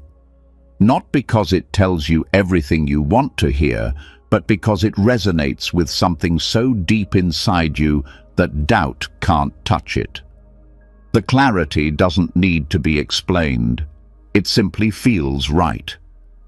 This kind of inner clarity also transforms how you show up in the world. You no longer rush decisions. You stop arguing just to be right. You don't force your perspective on others. You trust that your presence, grounded in truth, is enough to influence the space around you. You become less reactive and more reflective, not because you're unsure, but because you're connected to a deeper confidence that doesn't need to shout. This is where real transformation begins. Not in the moments where everything goes according to plan, but in the ones where you stop planning and start listening. In those moments, something ancient within you wakes up. Not a new version of yourself, but the version that's been waiting beneath all the roles and expectations. You begin to trust your silence more than other people's noise. You begin to rest, not because the work is done, but because you know that rest itself is part of the work. You stop needing to fix things that aren't broken. You start recognizing that the greatest wisdom is not something you collect. It's something you uncover. And when others come to you for answers, you don't rush to give advice. You hold space. You listen. Because you know that sometimes the best guidance isn't given, it's discovered in stillness. The bell doesn't need to be struck. It needs silence to be heard. Let this be your invitation now, to stop solving for a moment, to stop reaching, to simply sit with yourself as you are, without agenda, to feel the breath, not as a tool, but as a presence. Let everything else settle. Let your thoughts rest. Let your emotions pass. And in the quiet that remains, notice what arises. It may be soft, it may be subtle, but it is real and it is yours. Let this be the moment you stop demanding wisdom and start allowing it. Let this be the silence where something true begins to ring. And when you finally stop striking the bell, when you begin to hear the wisdom that rises in silence without force, something even more delicate begins to appear. That wisdom doesn't just point you toward peace or clarity, it also points you toward endings, quiet ones, sudden ones, inevitable ones. And this is where the mind may resist again. Because even when silence shows the truth, it's not always a truth the heart feels ready to face. Sometimes it's the truth that something is over. A season has passed, a connection has run its course, and the only way forward now is to let go. There's a moment just before the leaf falls that holds everything. The beauty of what was, the sorrow of its passing, the instinct to hold on, and the silent understanding that no amount of gripping can keep it from the ground. That moment lives inside every human heart. It comes when the job ends, when the friendship fades, when the dream no longer fits. And the truth is clear, not because it's loud, but because it no longer waits for your permission to be real. Buddhist practice asks us to meet that moment not with resistance, but with reverence. Not because it's easy, but because it's sacred. Endings are not mistakes, they are movements. Natural shifts in the rhythm of life. And while the mind may label them as loss, the Dharma sees them differently. As transitions, as openings, as the shedding required for deeper roots to grow. The pain comes not from the ending itself, but from the belief that it shouldn't be ending, that you could somehow freeze time. keep the tree in full bloom forever. But nature does not work that way. It transforms, it evolves, it makes space for what's next by letting go of what no longer serves. And to live aligned with that rhythm is to live in harmony with truth. When you hold on to what is already falling, suffering increases. You tighten, you resist, you prolong something that's already slipping away. But when you soften, even just a little, you begin to feel something different. Not the finality of death, but the beginning of release. And in that release, there is peace. The leaf does not resent the wind. It does not protest the fall. It lets go when the moment comes, not because it wants to leave, but because it trusts the cycle. It knows that its time is not ending. It's transforming. It is no longer what it was, but it is not lost.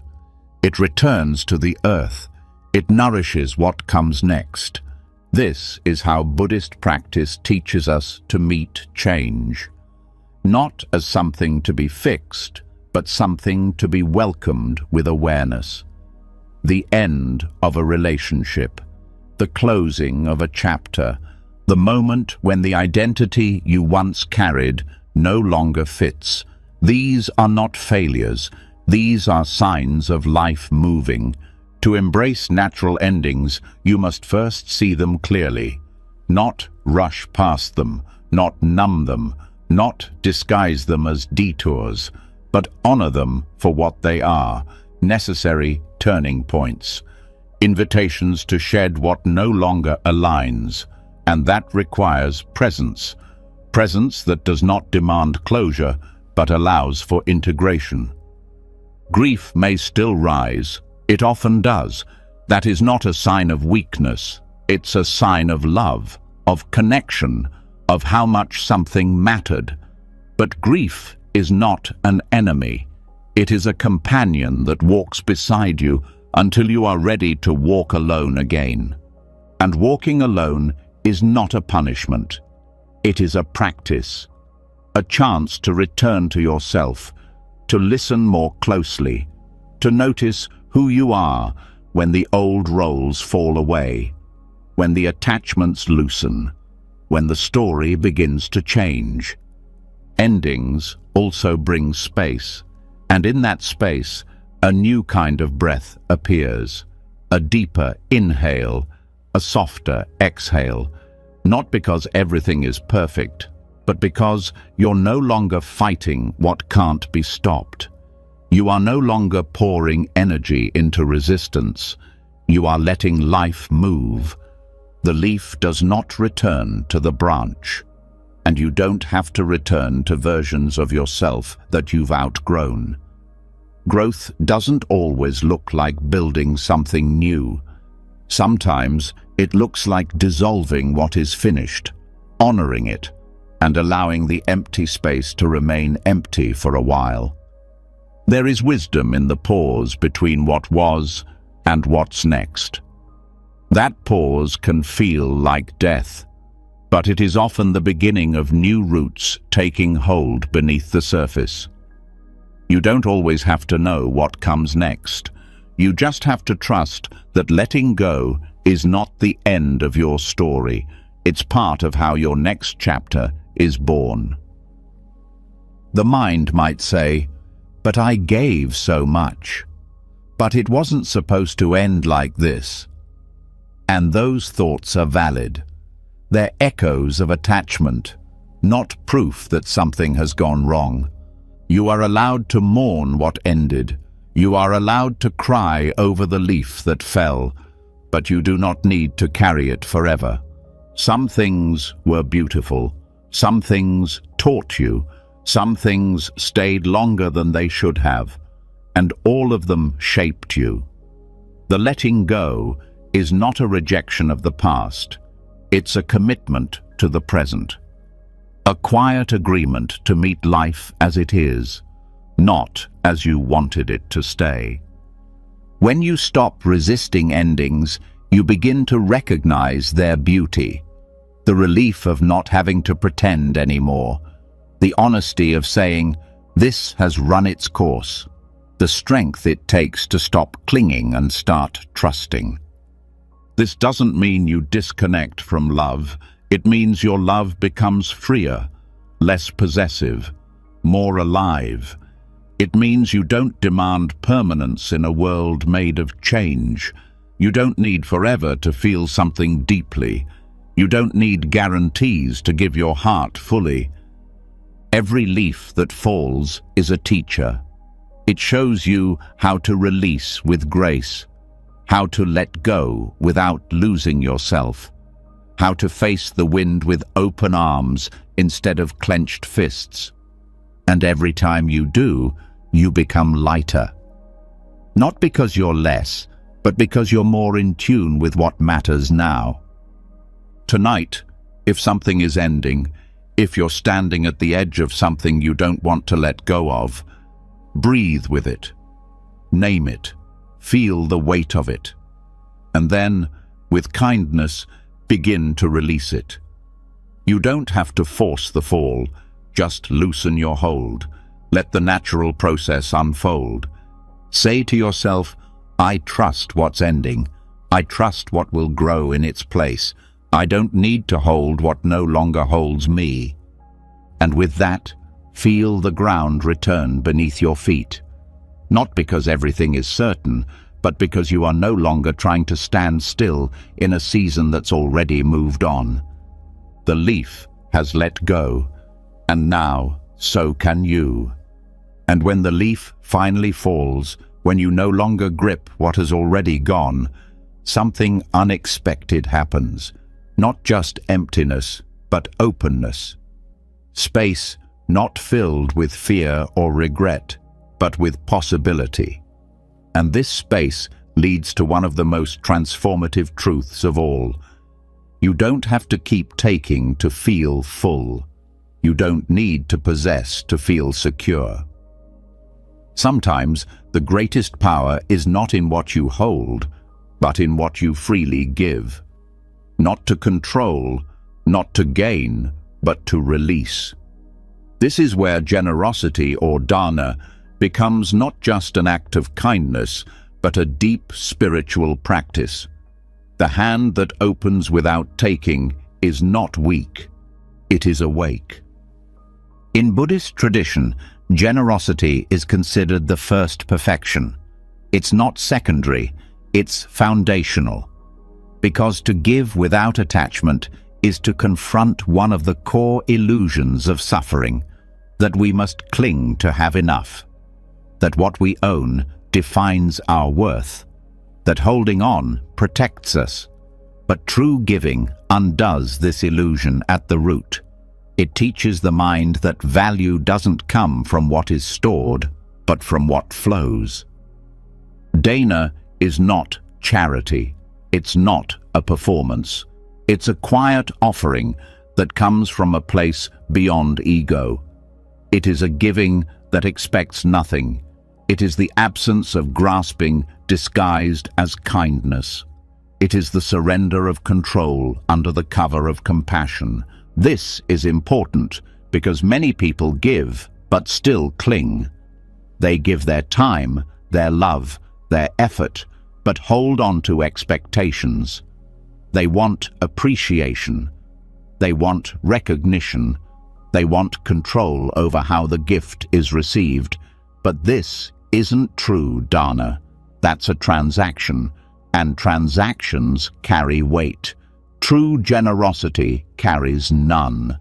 When the hand opens without needing to take, it no longer fears loss. It doesn't calculate worth. It simply allows flow. And this flow heals both the giver and the receiver.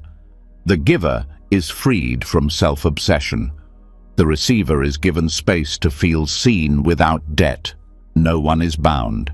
Nothing is owned.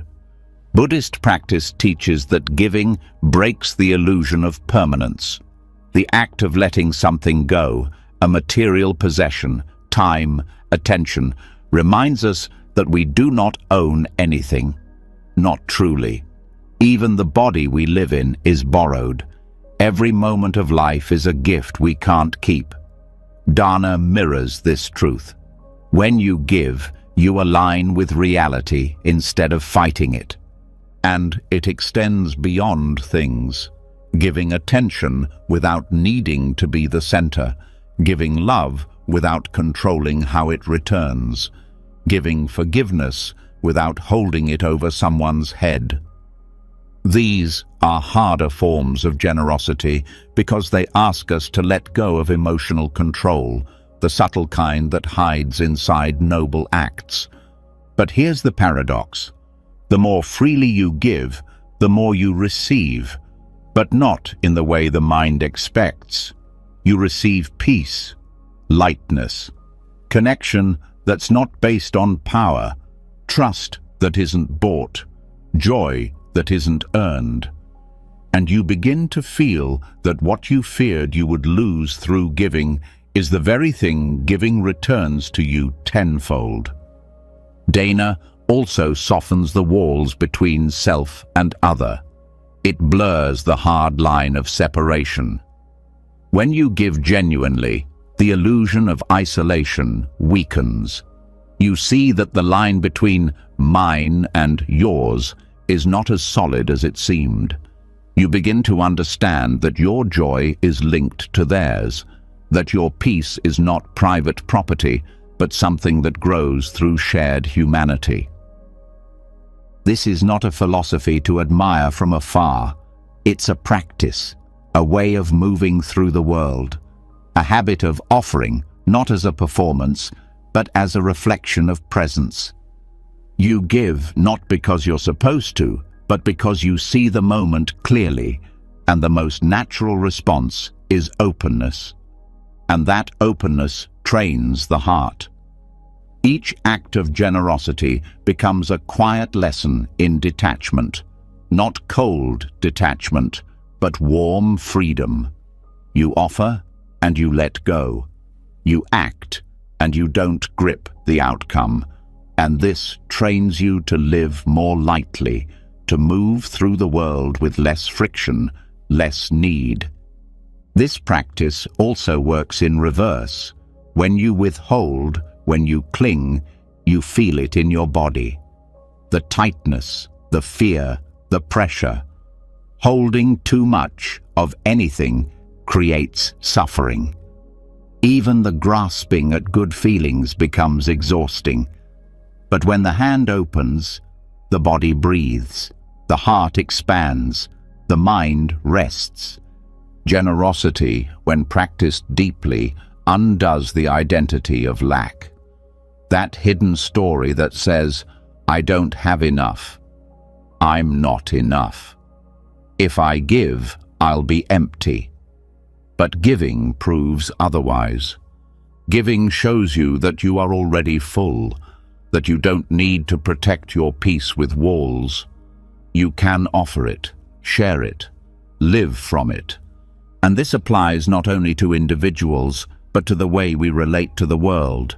A society built on taking, on endless accumulation, on hoarding status and safety, creates collective anxiety. But generosity softens the system. It introduces trust into a cycle that runs on fear. It reminds people that not everything is a transaction, that value can exist outside of profit, that relationships can be built on care, not leverage. In the teachings, even the Buddha himself relied on dana. He didn't sell his teachings, he offered them, and the communities that supported him did so not out of obligation, but out of reverence. It was a mutual generosity, an energy of flow, not extraction. So how do you live this?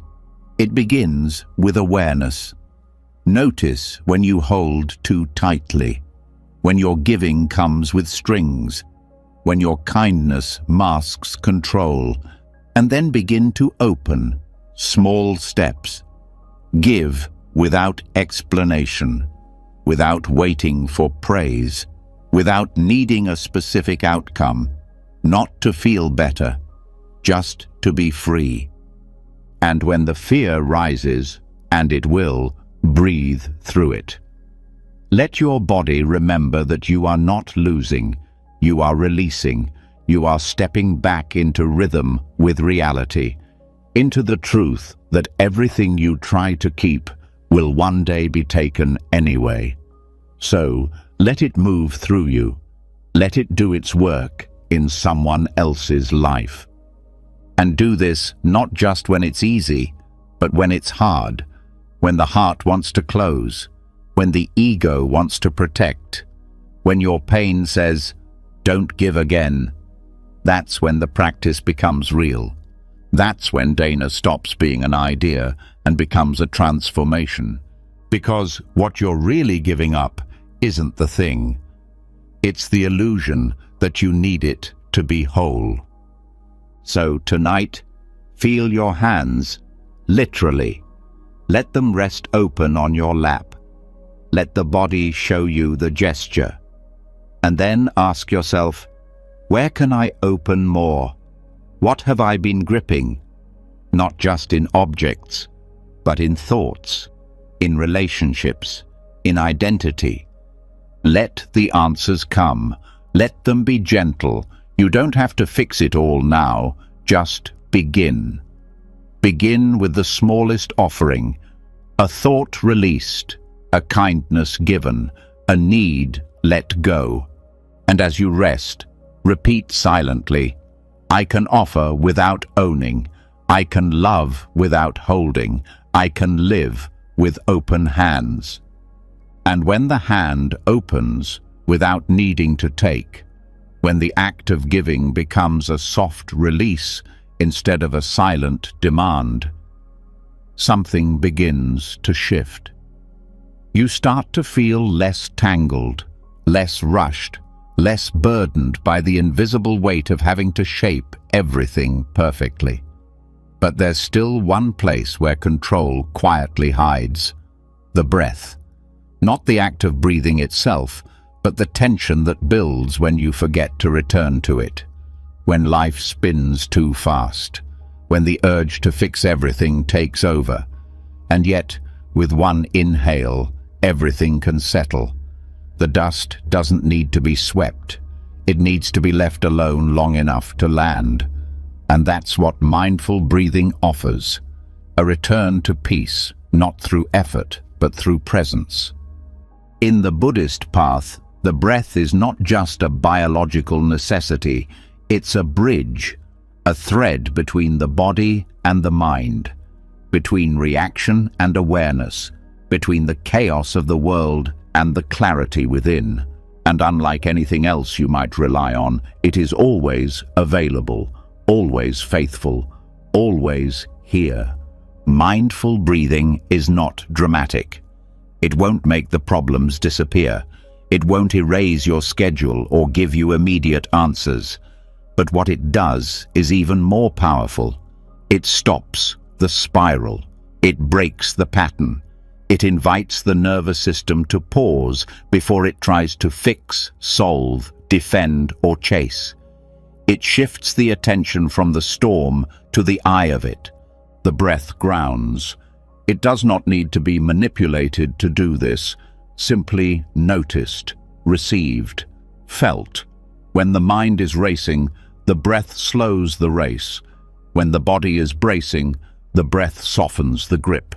It reminds you that not everything has to be controlled, because not everything is broken. The world teaches urgency, alerts, demands, notifications, problems you're told must be handled now. But the breath teaches a different tempo. It slows the drumbeat. It turns down the volume. It says, you can be here just as you are. You don't need to solve this moment. You only need to return to it. And that return is where peace begins. Not the peace that comes from everything going your way, but the peace that's been waiting under the noise. Like dust finally settling once the wind stops thrashing. This doesn't mean life stops happening, but how you meet it changes. Instead of reacting to everything with urgency, you begin to respond from stillness. Instead of trying to change the external world to find peace, you start tending to the space within you where peace already lives. Breathing with awareness doesn't require effort. It requires willingness. A willingness to stop for a few seconds and turn inward. To notice the inhale as it rises. To follow the exhale as it leaves. To be with that movement without needing to fix or change it. And in that pause, the internal storm begins to fade. Many traditions talk about finding peace, but the Buddha pointed directly to the breath as a path to it. Not as a symbolic idea, but as a real, physical, embodied tool. The Anapanasati Sutta, one of the foundational teachings, is entirely centered on mindfulness of breathing, not because breath is special, but because it is honest, present, unfiltered. The breath doesn't lie. It reflects the truth of how you are. Shallow when afraid, tight when angry, held when anxious. But even then, it doesn't abandon you. It waits for your attention, and the moment you give it your awareness, it begins to shift. Not because you forced it, but because presence itself has healing power. When you meet the breath with compassion, it responds. When you meet it with judgment, it resists. But if you let it be what it is, just air moving in and out, it becomes a friend, a quiet companion reminding you that control isn't necessary, that urgency is optional, that peace begins not with achievement, but with stillness. And that stillness allows everything else to reorganize. Thoughts stop stacking, emotions loosen, reactions pause. The space between stimulus and response expands, and in that space, wisdom begins to move, the kind that doesn't come from thinking harder, but from thinking less. Breath invites you to leave the fight, the inner battle to perfect yourself, to constantly be on guard, to always be solving. It says, what if nothing needs to be fixed right now? And even if the problems are real, even if life is loud, the breath gives you shelter, not from the world, but from the false belief that you are its prisoner. This is not escape. It's reorientation, a chance to step back into yourself before stepping out again. And the more often you return, the more natural it becomes. Breath becomes baseline, home, anchor. When others are loud, when the mind is spinning, when pain rises, the breath is the first and last place to come back to. Because before you can hold anyone else, before you can respond with wisdom, before you can offer peace, you must first breathe into your own. Even the moments of deep struggle can soften when you allow yourself to feel the breath fully. It becomes a rhythm to follow when everything else is uncertain. It becomes a doorway into the now, and in the now, solutions often appear that can't be found in the storm of reaction. And even when no solution comes, even when the confusion remains, breath gives you enough space to hold it, to sit with it without drowning. That alone is healing. That alone is enough. This is why in Buddhist meditation there is no rush to stop thinking.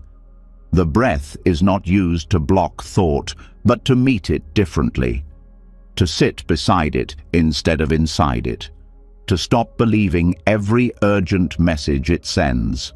And eventually, thought quiets, Not by force, but by being seen. The dust settles because you're no longer kicking it up. The mind softens because it's no longer being chased. The heart opens because it's no longer bracing for the next blow. And breath continues, gently, patiently, rhythmically, showing you that life is still here, even in the uncertainty. That there is something underneath the worry. That the moment you return to what's real, the need to fix everything starts to dissolve. This doesn't mean you stop caring. It means you start caring differently, from a grounded place, from a clear place, from a place that doesn't lose itself while trying to help. So tonight, let yourself stop fixing, stop solving, even for just a few breaths. Let the world do what it will for now. Let the questions remain open. Let the dust fall. Breathe in, not to achieve calm, but to remember it. Breathe out, not to control the moment, but to surrender to it. And as your body begins to relax, feel the return, not to who you were before the stress, but to who you are beneath it. You are not the whirlwind. You are the space it moves through. You are not the noise. You are the one who listens. And the breath is your reminder. Every time, let it guide you. Let it clear the air. And once the breath is returned to, once the body softens and the dust begins to settle, there is something else that becomes visible. Not through effort, not through force, but through the stillness that remains. It becomes clear that peace doesn't arrive by solving every problem or by silencing every fear. It comes from not needing to resist the dark, from no longer trying to push it away. It comes from realizing that presence itself is a light. A single candle does not shout at the darkness. It doesn't fight. It simply burns. And that is enough. There is a deep misunderstanding in the mind that says if suffering exists, it must be eliminated. That pain must be pushed away. That darkness must be defeated through struggle. But the Buddhist path points to a quieter, more radical truth. The darkness doesn't need to be destroyed. It needs to be lit. And that light does not come from rage or control or perfection. It comes from attention, from being fully here, from not turning away. Suffering, in its many forms, tends to grow in shadows. It feeds off avoidance, off the tension of inner war. But the moment awareness enters, it begins to lose shape. It's not that the pain vanishes, but the grip it holds begins to loosen. The wound, no longer hidden, begins to breathe. You've already seen that control can't make everything better. You've seen that letting go brings clarity, that silence holds wisdom, and that breath brings peace. Now the next step is even softer, the realization that presence is powerful on its own. You don't need to fix everything. You don't need to fight every emotion. You only need to remain present with it. Just like a candle doesn't argue with the dark. It just shines. This way of being doesn't mean apathy. It doesn't mean that you sit back and watch the world burn. It means that your action comes from light, not fear. That your choices arise from clarity, not panic. You're not driven by the need to push darkness out. You're guided by the light that naturally arises when you stay centered. Presence has a quality that is hard to describe but easy to feel. It doesn't solve the world's problems in one breath, but it changes the energy of the space. It shifts the way you relate to what's difficult. When you stop resisting, you stop feeding the thing you're afraid of. When you stop pushing, you stop reinforcing the tension. The candle teaches that you can hold pain without becoming it, that you can sit with fear without needing it to disappear, that your stillness can be more healing than your strategies, and that your attention, steady, non-judging, gentle, is the most powerful force you have. So many people think peace is something to be earned, that if they do enough, change enough, win enough battles within themselves, they'll finally deserve peace. But peace isn't a prize. It's a state that's already available, not when everything is quiet, but when you stop running from the noise. You don't light a candle to make the dark go away. You light it because that's what candles do. And the dark, seeing it, begins to shift. This is how the Dharma works. It doesn't promise that the darkness will leave. It doesn't offer escape. It offers a path into presence. And in that presence, everything becomes less frightening. Not because it's changed, but because you have. When you stop resisting, you open. When you open, you allow. And when you allow, healing begins, not as a project, but as a process. That process cannot be rushed, but it doesn't need to be, because even a little light changes the whole room. You may still feel sadness, still experience fear, still face uncertainty, but you won't panic in it. You won't collapse into it, because now there's a candle burning at the center of it all, and you know how to keep it lit, not by fanning it with anxiety, but by protecting it with presence. This isn't just a mental state, it's a lived practice, in every breath, in every moment where you could react, but instead choose to stay. When you feel the urge to run, and instead choose to remain rooted. When you soften instead of tighten. When you allow instead of defend. That is the candle. That is the light. And it doesn't need to be big, just consistent, just steady, just honest. Even in relationships, this energy transforms everything. When someone brings chaos or pain into your space, the old reaction might have been to fight or fix, but now the response shifts. You hold the light. You stay present. You don't get pulled into their storm. You offer clarity, not as dominance, but as steadiness. The darkness is not the problem. The resistance to it is, because the more you fight it, the more you entangle with it. But the moment you let go of that fight, you begin to see through it. You see that it's not solid. That much of the fear was built from habit, not truth. And so you keep your light steady, not to control the moment, but to meet it, to allow what is without collapsing into it, to stand with an open heart, not a clenched fist. You might feel small at first, fragile, like a flickering flame in a vast night. But over time, you'll begin to notice something surprising. The more consistent your presence, the more the world around you begins to soften too, not because you changed it, but because you stopped resisting it. The light you carry doesn't need to be explained.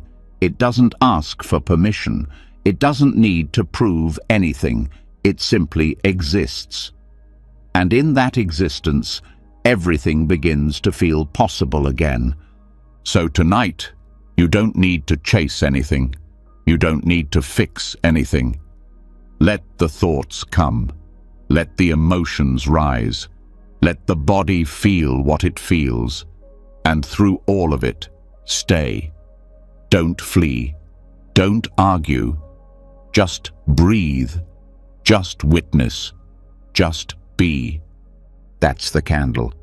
And from this place, your life begins to transform, not because the darkness has ended, but because your light no longer depends on its absence. And when the light doesn't need to chase the dark, when the candle simply burns and the resistance melts, what remains is not silence, but clarity. A clarity that begins to reveal just how much of what we called struggle was never truly real. Not because the pain wasn't there, but because the mind was telling a story about the pain. The suffering wasn't always in the experience, it was in the interpretation, the belief, the attachment to how things appeared. And this is where perception becomes the final gate, because the eye that blinked and missed the burden didn't make the weight disappear. It simply stopped mistaking it for something it had to carry. There's an old saying in Buddhist practice, "With our thoughts, we make the world." It doesn't mean the world is imaginary. It means our experience of it is shaped by how we see it, not by the raw data, but by the frame, by the lens we wear without realizing. And much of what we call control is not in our hands, it's in our perception. The belief that if we think hard enough, worry long enough, analyze deep enough, we'll gain power over what scares us.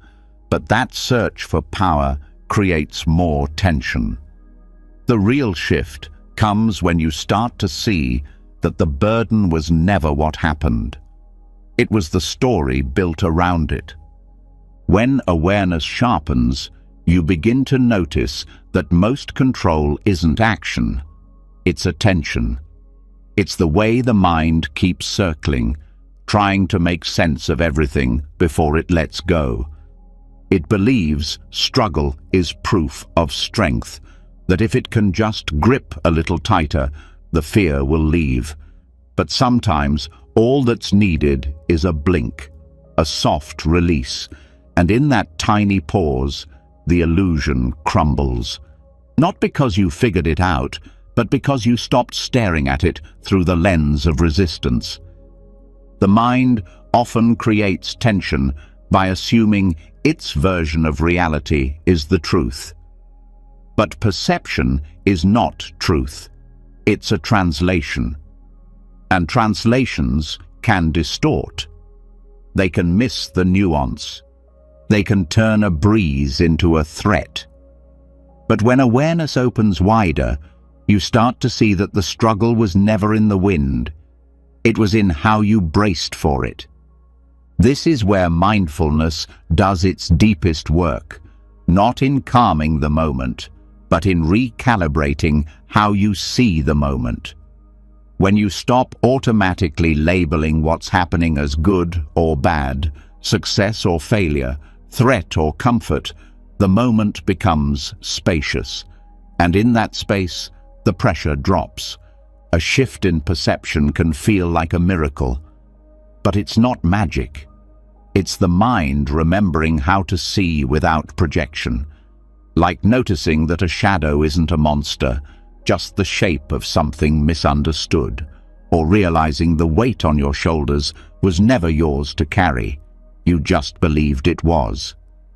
This awareness allows you to question the stories, not by replacing them with new ones, but by stepping back enough to see that they're not fixed. You thought the meeting went badly, but what if it didn't? You thought the silence meant rejection, but what if it was peace? You thought the delay meant failure, but what if it was realignment? The mind rarely tells neutral stories. It fills in gaps with assumptions, and those assumptions become beliefs, and beliefs become burdens. But once you begin to see that what you feel isn't always caused by the moment itself, but by the meaning you gave it, you begin to unlock the freedom that was hiding in plain sight. Buddhism doesn't ask you to erase perception. It asks you to examine it, to get curious about the lens, to see the gap between what's happening and what you believe it means. That gap is everything. It's where freedom lives. Because if perception can change, then your relationship with life can too. This doesn't mean you stop feeling. It means you stop assuming that every emotion confirms a truth. The emotion is real. The pain may be real, but the meaning doesn't have to be fixed. You can feel hurt and still question the story that says you're not enough. You can feel fear and still recognize that the danger might be imagined. You can feel anger and still pause before deciding someone is against you. A blink is a small thing, but in practice, it's powerful. It's the moment you stop staring so hard at the thing that scares you. It's the breath between reaction and reflection. It's the decision to soften your view long enough to consider that maybe, just maybe, you're seeing the situation through a filter you didn't choose. And that filter is often made of old pain, old defenses, old definitions of worth. It clouds the present with echoes of the past. But perception can be updated, not forcefully, not by erasing what you see, but by noticing how you see and letting the seeing expand. This is why meditation can be transformative, not because it gives you new information, but because it gives you new eyes. Eyes that stop scanning for what's wrong. Eyes that notice the tension in your jaw and don't make it a story. Eyes that see the sadness and hold it without needing it to mean catastrophe. The burden begins to dissolve, not because it becomes lighter, but because it no longer has your identity wrapped around it. You stop being the one who must carry it. You become the one who sees it. And that shift from being to seeing changes everything. It also changes how you show up for others. You stop projecting your fear onto them. You stop reading their silence as rejection. You stop assuming their struggle is yours to solve. You begin to see people more clearly because your perception is no longer hijacked by your own unexamined fear. This shift doesn't mean you become passive. It means your actions become cleaner, more precise, less entangled. You don't need to control what someone thinks of you if you no longer believe your worth depends on it. You don't need to defend every choice if you trust the clarity behind it. You don't need to be seen a certain way if your self-view is no longer built on fragile narratives. What was once a burden begins to fade, not because life changed, but because you stopped gripping your own version of it so tightly. So, tonight, let your awareness widen. Let your gaze soften, not just outwardly, but inwardly too. Notice where you've been staring at a problem without blinking, where the mind has been frozen in its version of what's wrong, and gently blink. Let the muscles of perception relax. Let the stories unravel. Let the meanings return to silence. Say to yourself, I don't need to control what I can see differently. I can meet this moment without believing everything my mind tells me about it. And in that soft shift, the burden begins to dissolve. And once the burden has been seen for what it is, an illusion held in the grip of perception, you begin to understand that most of the pressure you felt was not coming from the world, but from the way you thought you had to move through it, the way you believed strength had to look, direct, defiant, unbending. But the mind, when it softens, reveals a deeper kind of strength, not in confrontation, not in proving, but in adapting without losing who you are. This is the quiet wisdom of the river, the current that does not argue with the rock. It flows around it, and in doing so, it shapes the world without ever needing to resist it. The Buddhist path teaches that force is rarely the most skillful response. Even when faced with opposition, with difficulty, with misunderstanding, the Dharma invites something else: flexibility. This doesn't mean weakness, it means precision. It means knowing when to stand still and when to move, when to speak and when to remain quiet, when to push and when to yield. And this yield is not surrender to defeat. It is surrender to wisdom. The river doesn't lose power by curving around the obstacle. It finds a way. It doesn't stop. It doesn't resist. It doesn't argue. It adapts. And in that adaptation, it remains true to its nature. It continues flowing, steady, clear, uninterrupted by the need to fight for space. That is the strength of yielding. Many people grow up believing that to be strong means to confront, to demand, to stand firm in all situations. But Buddhism points to a subtler power, the power that comes from not needing to win, from not seeing life as a battlefield, from choosing movement over resistance. And in that choice, suffering begins to unravel. The rock in your life could be anything: a person who refuses to understand you, a situation that feels unfair, a pattern that keeps returning. The reactive mind wants to smash against it, to force it to move. But the wiser path, the one that creates less pain, is to ask, how can I flow here? How can I respond without needing to confront? Flow doesn't mean abandoning your values. It means expressing them with wisdom. You don't need to shout your truth if your presence already speaks it. You don't need to overpower someone to protect your peace. You protect it by not handing it over in the first place. This is the difference between reaction and response. Reaction is immediate, tense, usually rooted in ego. It wants to win, to defend, but response is spacious.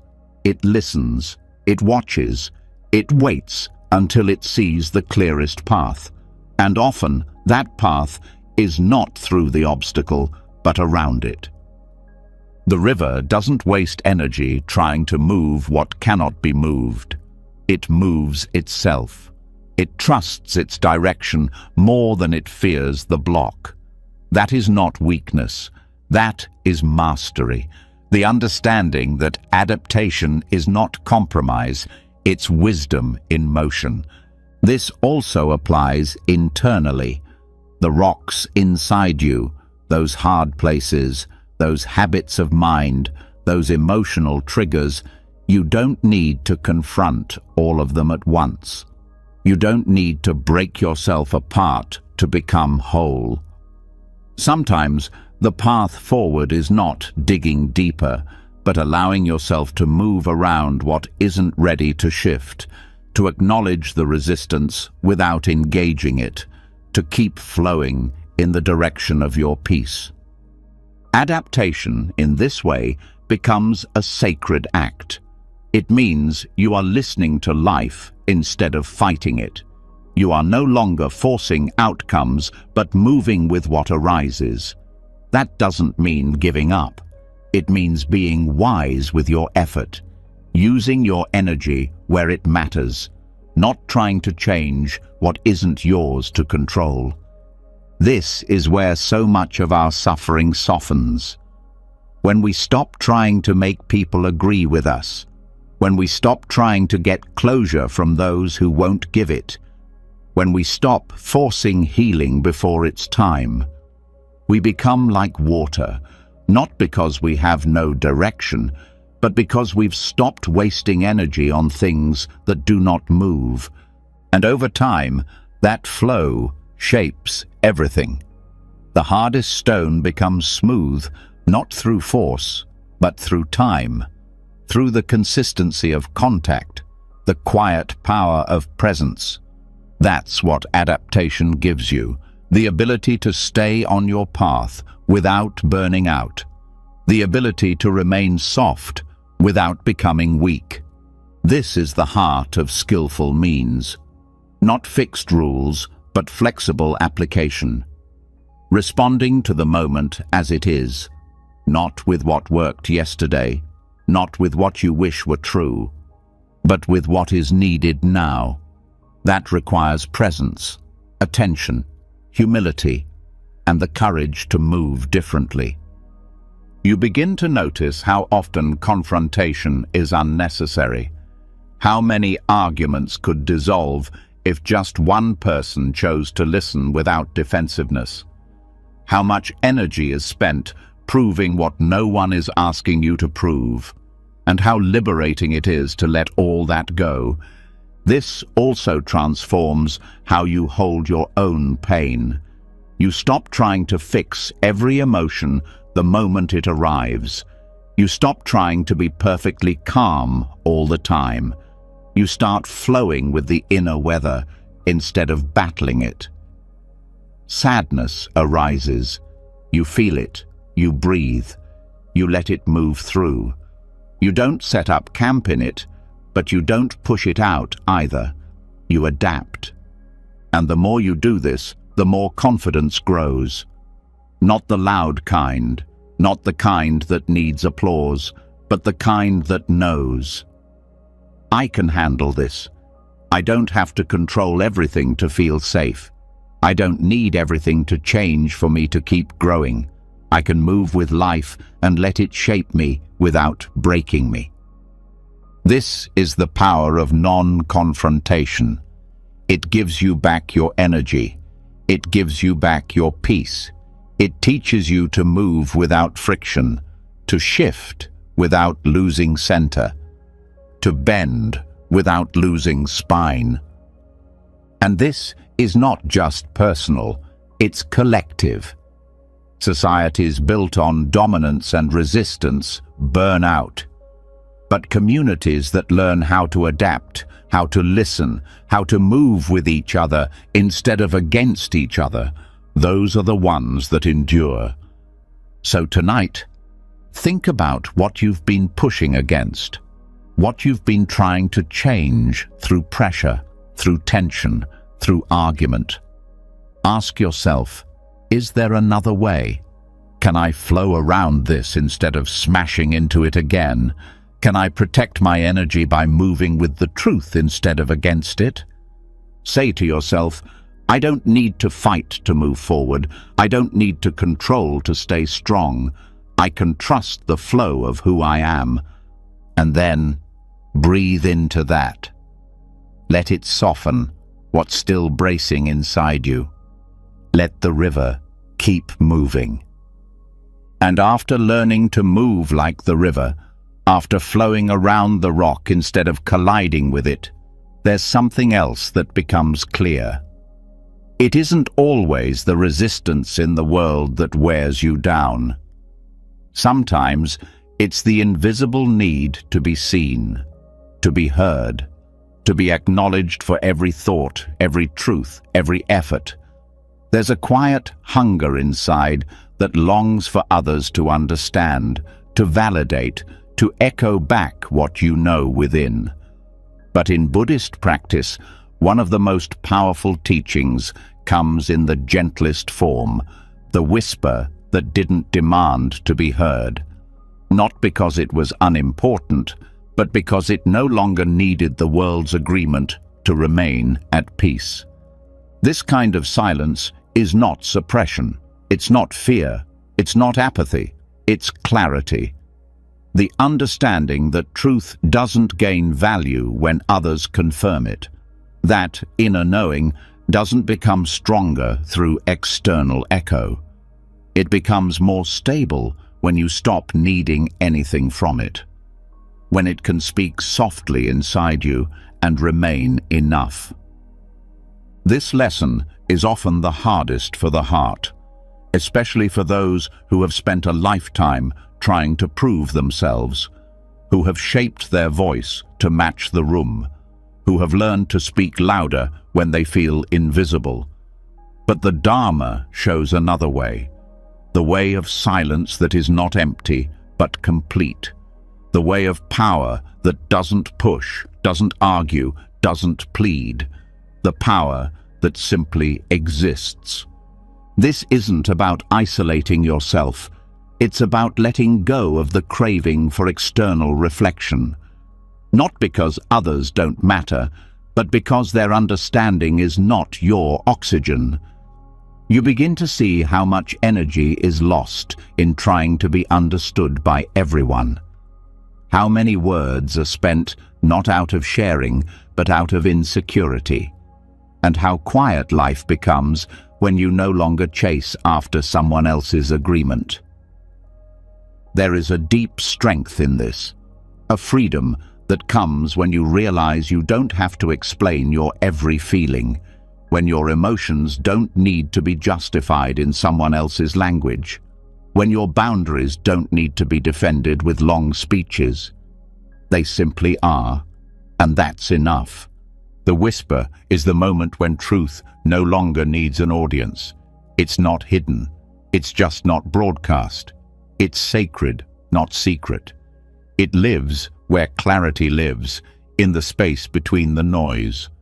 And when you learn to stay with that whisper without trying to amplify it, you begin to feel something shift. The ego quiets. The soul settles. Silence becomes a teacher here.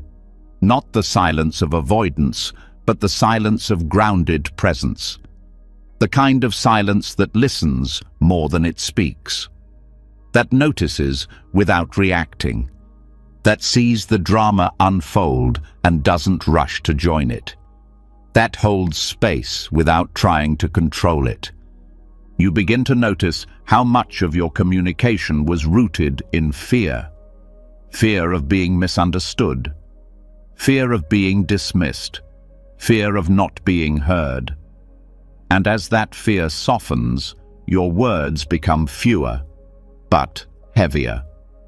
Not because they carry weight, but because they no longer need to prove anything.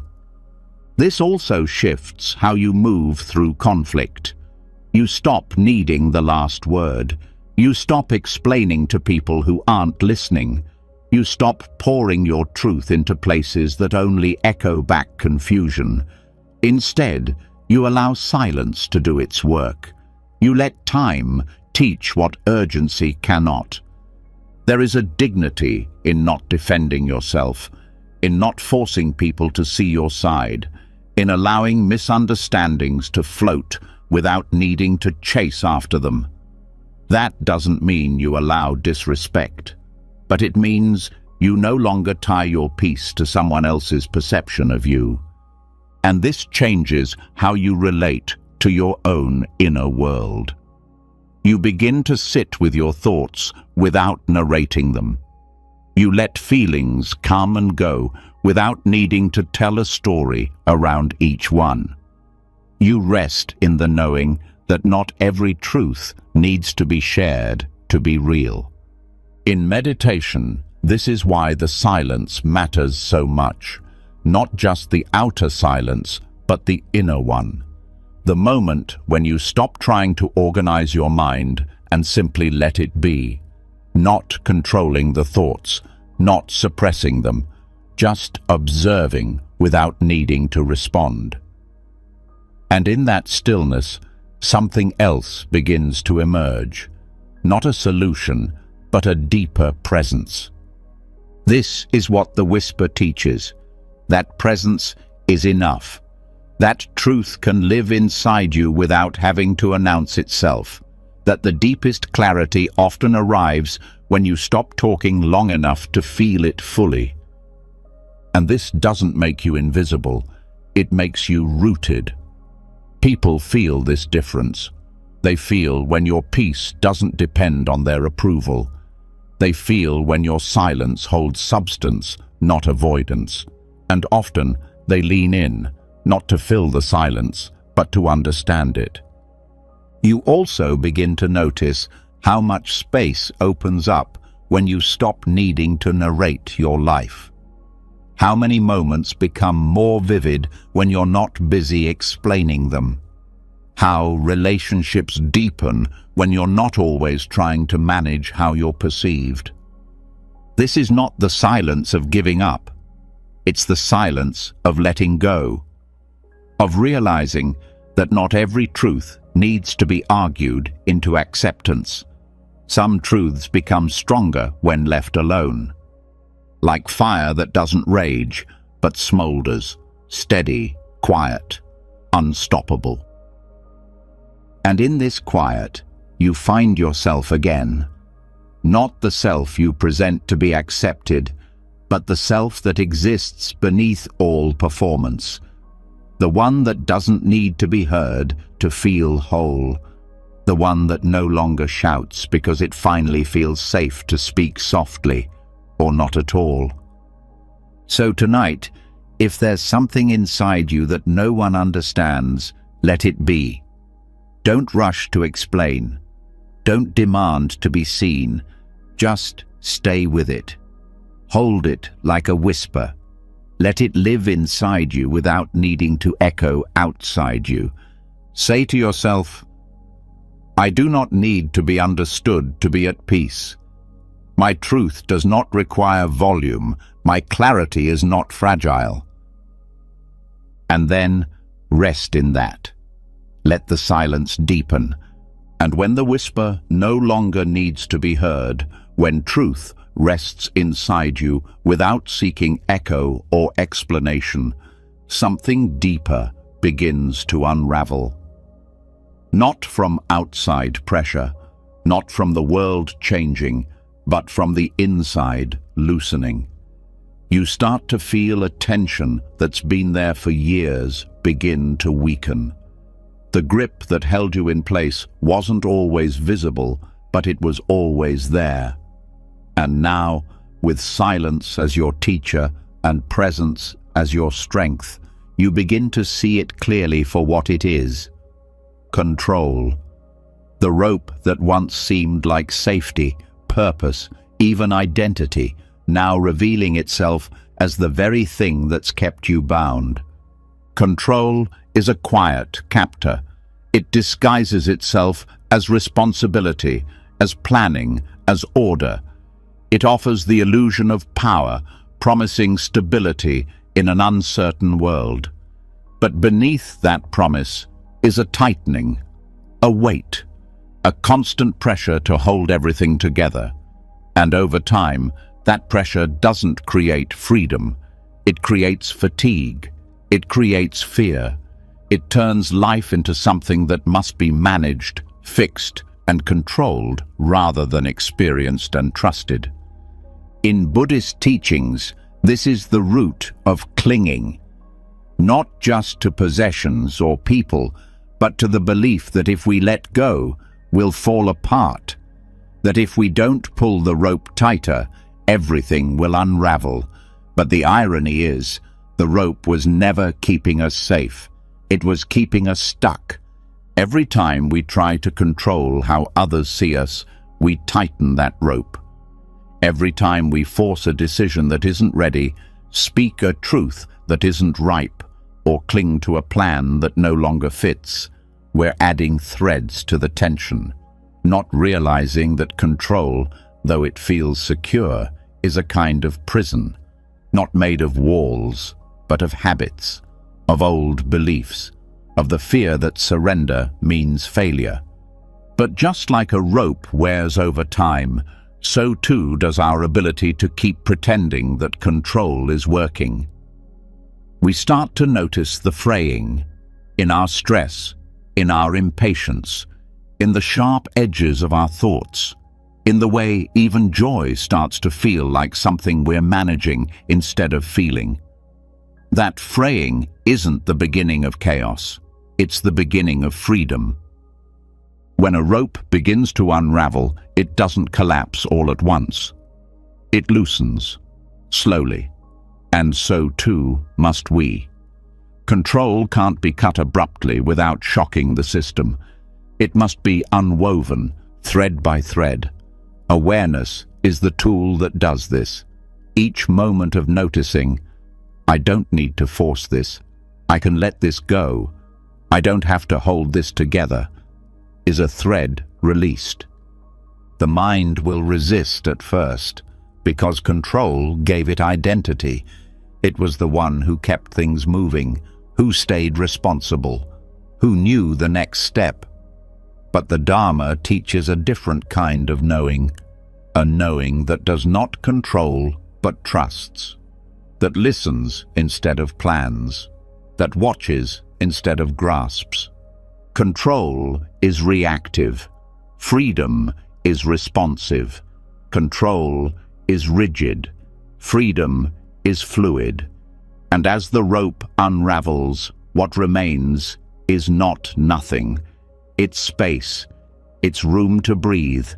It's the part of you that was always waiting to move without chains. This applies even to the self.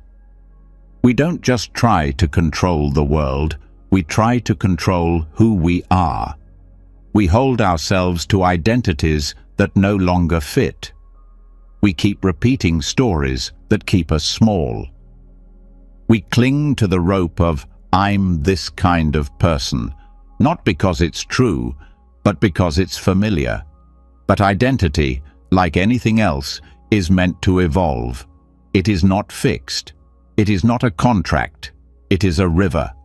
And control is the dam that blocks it. When you begin to unravel the threads of identity, letting go of needing to be right, to be good, to be strong, to be perfect, you don't disappear. You return. You return to the part of you that existed before the rope, before the roles, before the pressure.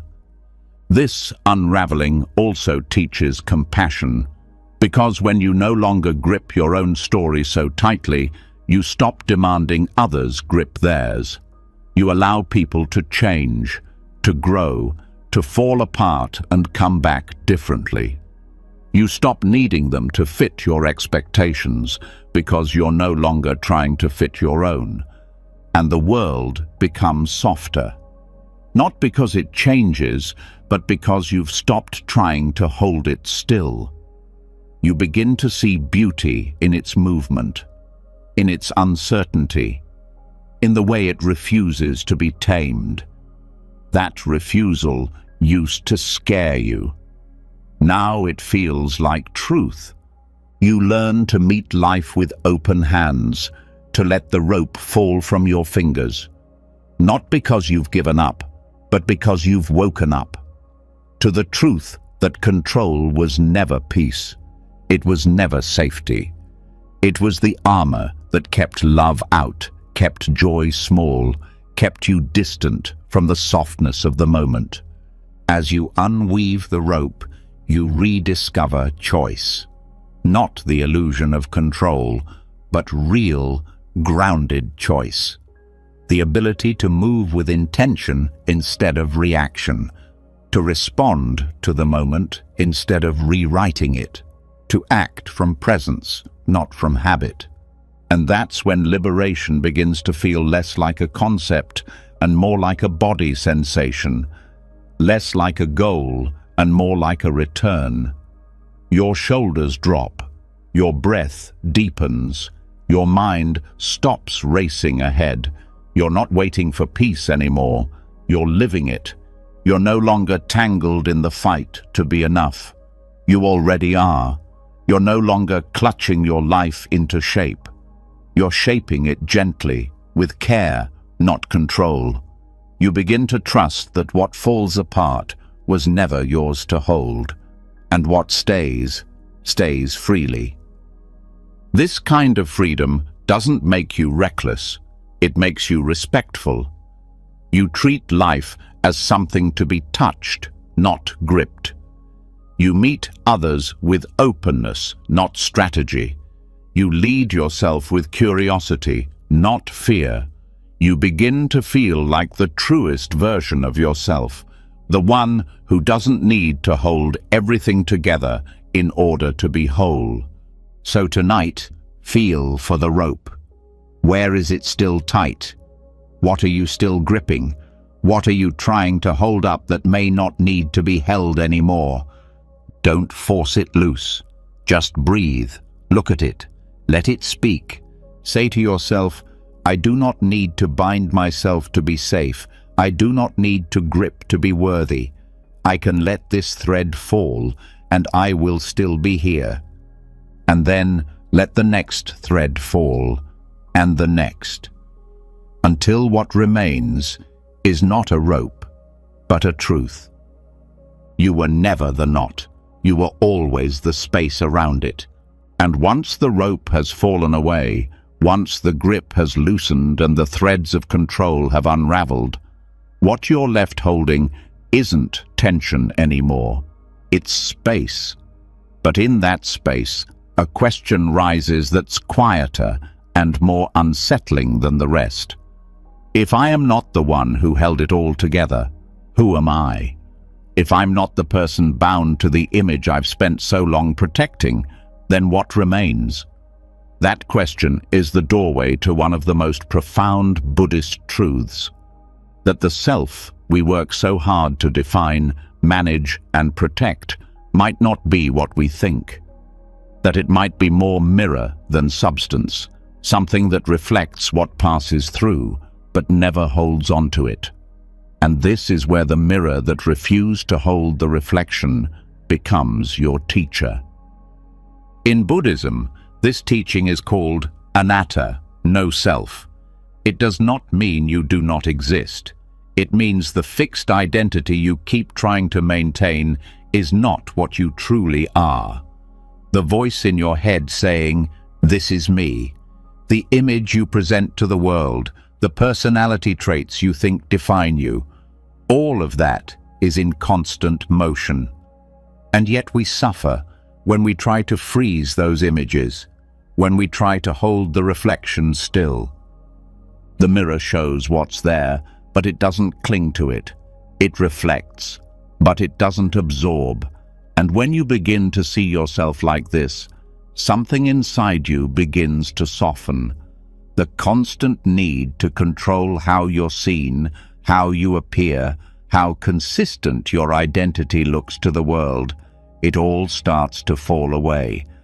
Not because you've lost who you are, but because you've stopped needing to prove it.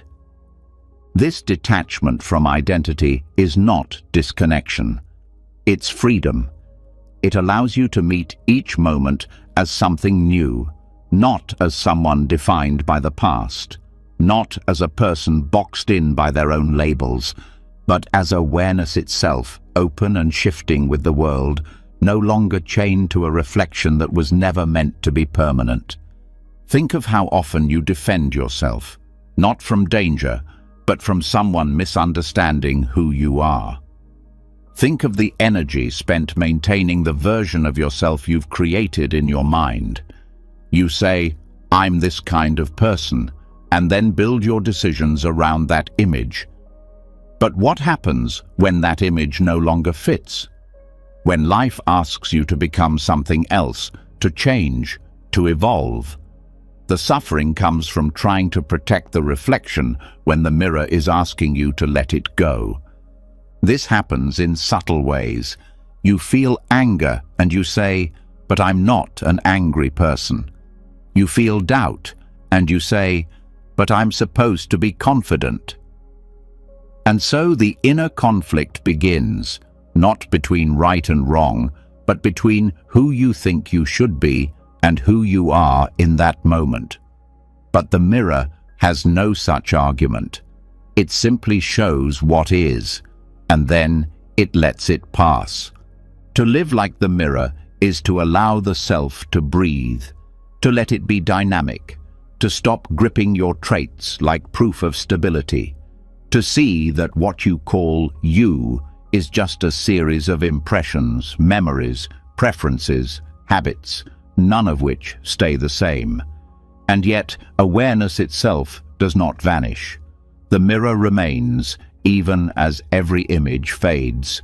This teaching unravels the root of so much control.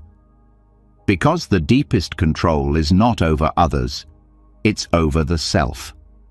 The need to appear consistent, the fear of being exposed, the desperation to fix any moment that doesn't align with the identity you've worked so hard to maintain. But what if the real you is not that fixed image, but the space that watches it change? This is why meditation can feel unsettling at first, because when you sit long enough, the personality begins to dissolve, the thoughts quiet, the roles fade, and you start to see that behind it all is just presence, empty, clear, alert, not a void, but not a person either, just awareness, open to everything, attached to nothing. From that space, compassion flows more easily, because you no longer need to prove anything. You no longer feel separate from others. You see that just as you are not fixed, neither are they. Their anger is not who they are. Their words are not their core. You stop taking everything personally because there's no fixed person to protect.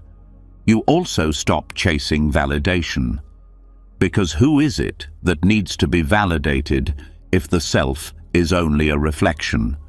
The image, the role, the opinion. When you realize none of those are permanent, the urgency drops. You stop trying to be impressive. You stop trying to defend your worth. You simply exist, moment to moment, allowing the mirror to reflect and release. This awareness also dissolves shame, because shame is often the result of believing that one moment defines you, that one mistake becomes your identity. But when you see the self as fluid, that moment loses its power. It becomes something that passed through, not something that stuck. And you're left with the truth. You are not your reflection. You are the clarity that sees it come and go. And what about goals, purpose, growth? They still matter, but they're no longer tied to ego. You grow because it feels right, not because you need to become someone more acceptable. You aim higher because it serves life, not because it fixes a broken image. Your path becomes more honest, more responsive, less burdened by who you're trying to become, and more rooted in what's true right now. Relationships change too.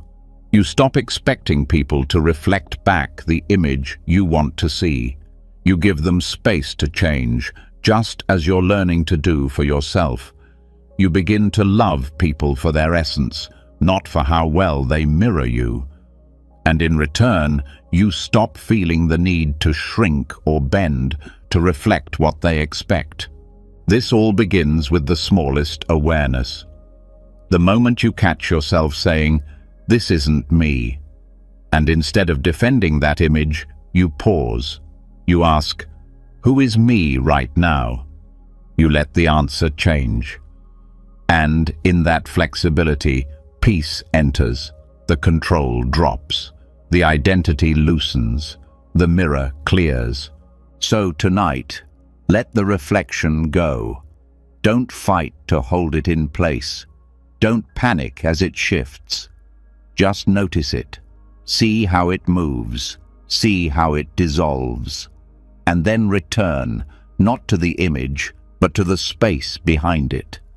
Say to yourself, "I am not what I see. I am the one who sees. I am not the reflection. I am the mirror." And in that space, feel the freedom.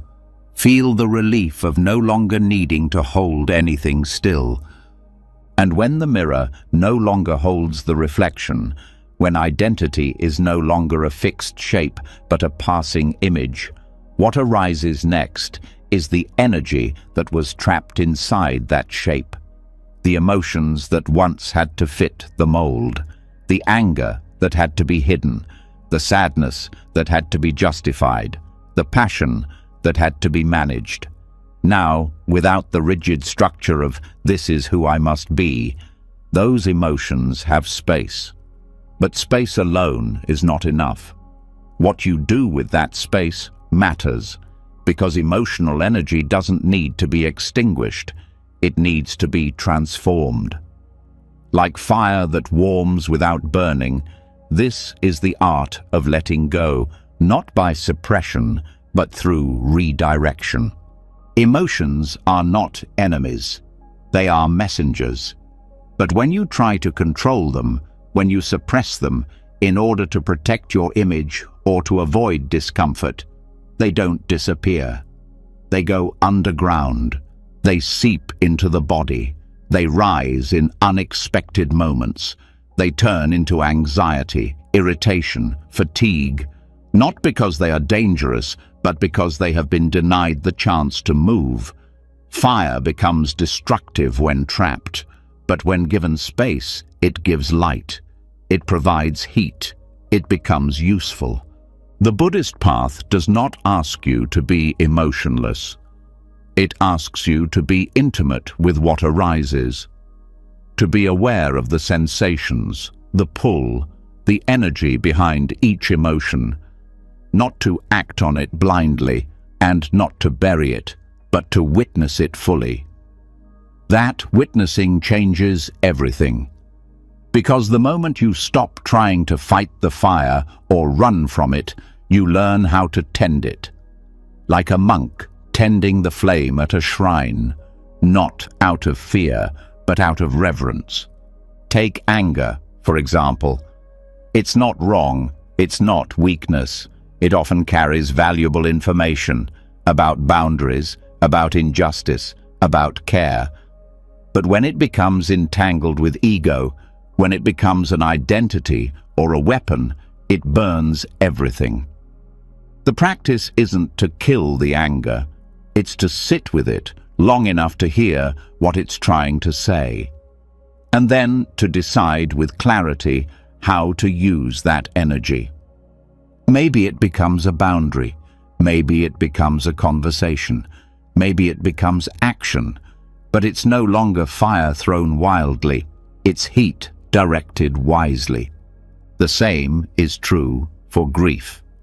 When grief is resisted, it becomes heaviness. When it's hidden, it becomes numbness. But when it's allowed to move, when it's felt without shame, it opens the heart. It softens the edges. It connects you to compassion, not just for your own pain, but for the shared experience of all beings. It no longer consumes you. It warms you from the inside. It becomes fuel for empathy. Even joy can burn when it's clung to. When you try to hold on to it, to make it last longer than it's meant to, it turns into anxiety. The fear of losing it becomes stronger than the joy itself. But when you let joy flow, when you meet it fully without gripping, it becomes a gentle flame, one that dances lightly in your presence without needing to be owned. This is the heart of redirection. You're not suppressing the fire, you're turning it into something else, not by effort, but by awareness. Awareness is the container. It holds the emotion without letting it take over. It sees the rise of the flame and knows how to keep it from spreading out of control. And over time, you begin to feel safer inside yourself, not because you've eliminated difficult emotions, but because you've learned how to carry them with wisdom. This changes how you move through the world. You no longer explode, you no longer implode, you express.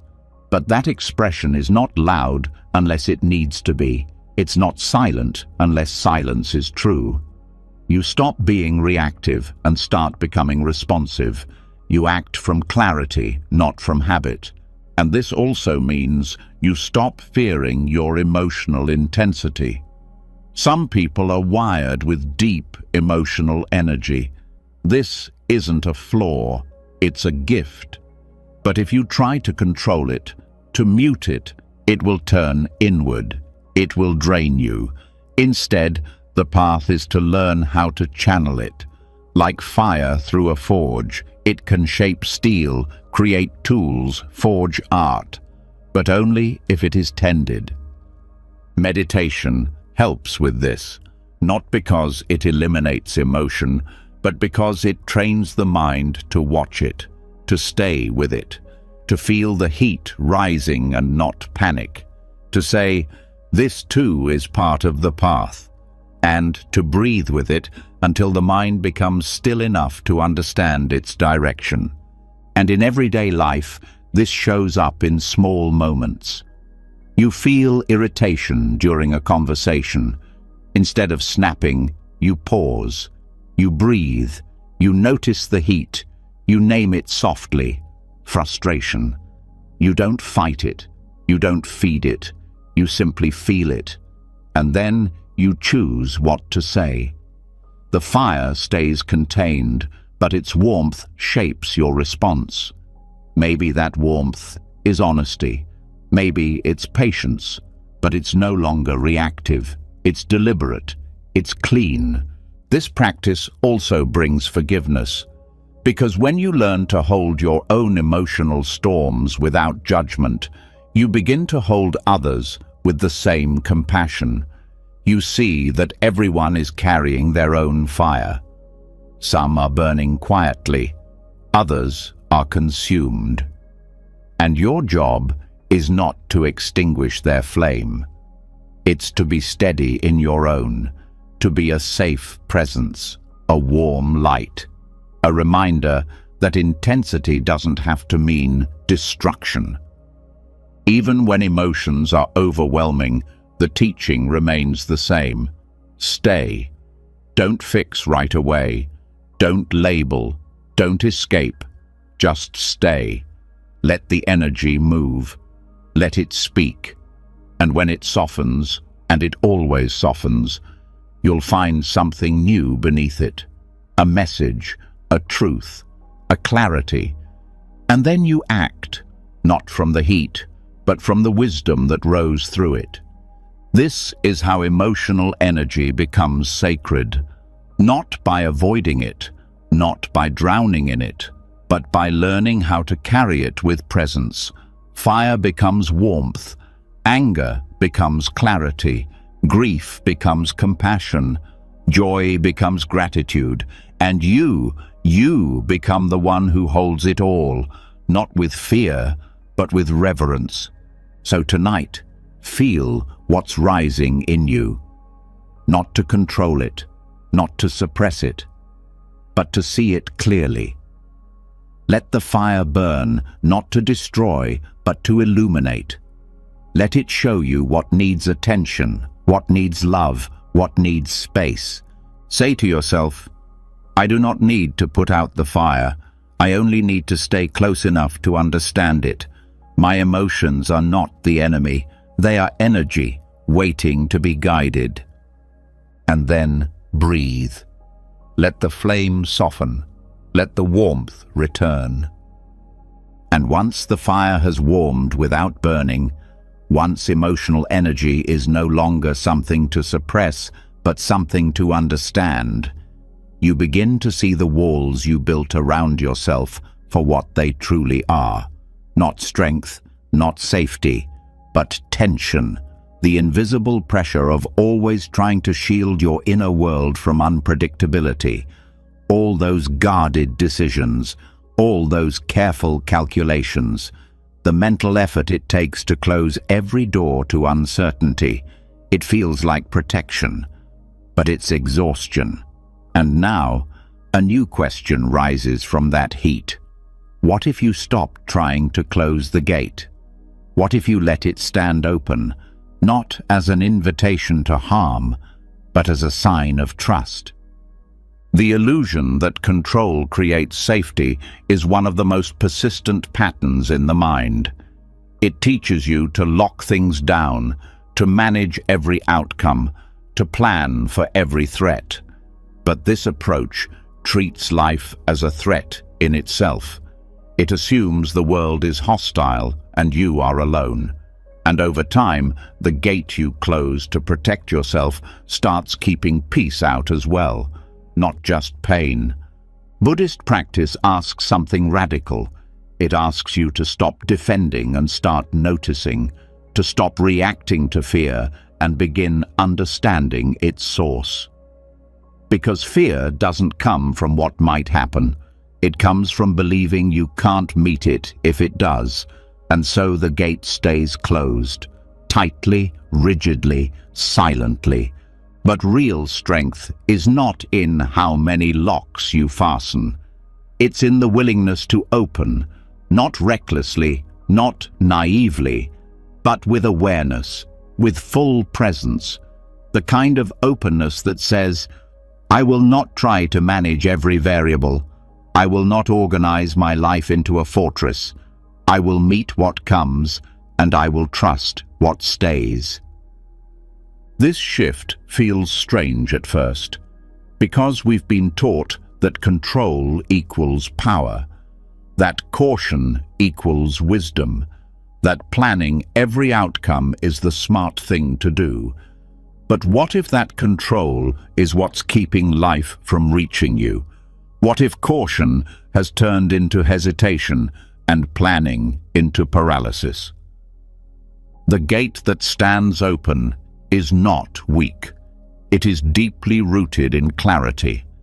It is the result of seeing that your inner peace is not at risk just because the world is unpredictable, that your heart does not need to be behind walls to remain safe. That openness can be the foundation of the strongest kind of presence. Openness allows life to move freely. It makes space for connection. It allows unexpected beauty. It lets in the moments that control would have missed. And it teaches you that trust is not something you wait to feel. It's something you choose to practice. Not because everything is perfect, but because you've stopped needing to brace for the worst. To open the gate doesn't mean you never say no. It means your no comes from awareness, not from fear. It means you can walk away when something doesn't feel right, but you don't do it because you're afraid of discomfort. You do it because you're aligned with what matters. Your boundaries become cleaner, not walls, but lines of clarity. This kind of strength becomes evident in small moments. When you stop over-explaining, when you stop rehearsing every conversation, when you stop editing your truth to keep others comfortable. These acts of openness require courage because they risk being misunderstood, but they also create space for something real to emerge. And with that space comes relief. The mental load of control begins to lift. The constant monitoring, adjusting, preparing, it fades. You start to see how much effort went into keeping the gate closed and how little peace it actually brought. You start to realize that most of your safety came not from control, but from presence, from knowing you can meet life without hiding from it. The open gate also transforms relationships. When you stop trying to control how others see you, how they react, how they behave, you begin to meet them as they are, not as projections of your fear. You become less reactive, less defensive, and ironically, more secure, because you're no longer trying to manage everything. They are. You are just being. This openness is not the absence of care, it is care without panic. It's the decision to stay soft in a world that tells you to harden.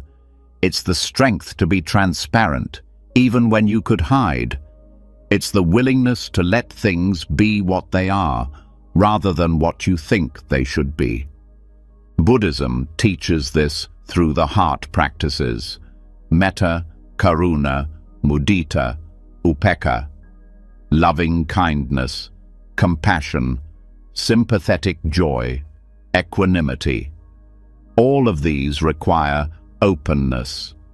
You cannot love fully with a closed heart. You cannot feel joy for others while calculating your own safety. You cannot be at peace while controlling every outcome. The gate that stands open is the one that trusts itself. It doesn't fear the world because it no longer believes the world defines its worth. It doesn't hide because it no longer believes vulnerability is a threat. It knows pain may still come, but it also knows that trying to avoid it often brings more suffering than pain itself. So what happens when you open? You begin to feel, not just emotion, but aliveness. You begin to reconnect with the parts of you that had been quiet for too long. Creativity, spontaneity, play, the ability to move through life without second-guessing every step. You begin to feel the difference between living and managing, and when fear arises again, as it will, you don't shame yourself for it. You welcome it. You listen. You let it speak. But you no longer let it lock the gate. You thank it for its concern, and you move forward anyway. That is the heart of courage. Not the absence of fear, but the decision to open anyway. So tonight, ask yourself, what are you still protecting? What gate is still closed? Not because it must be, but because you forgot it could open. Don't force it. Just feel it. Let it be seen.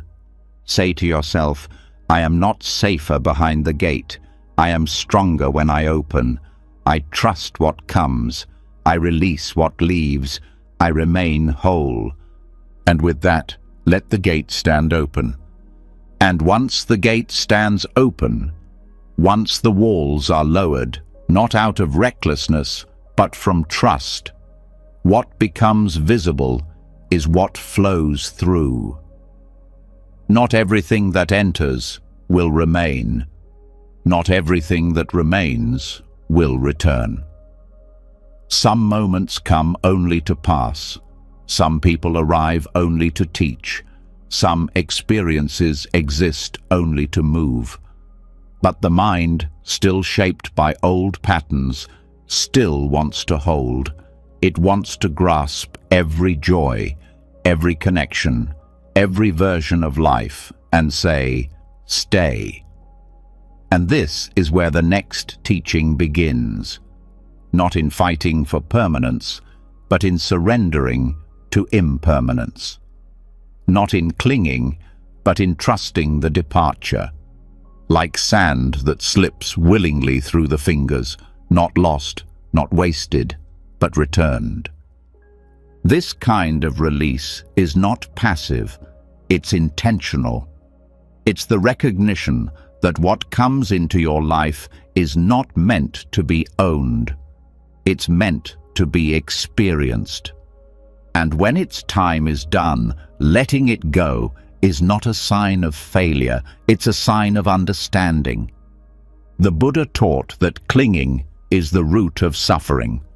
Not because loss is inherently painful, but because resistance to loss multiplies the pain. We suffer not only when things end, but when we demand they last forever. We grieve not just the change, but our inability to stop it. But nothing truly stays, not in the way we want it to. The breath leaves, the seasons shift, the people we love grow, change, leave, or die.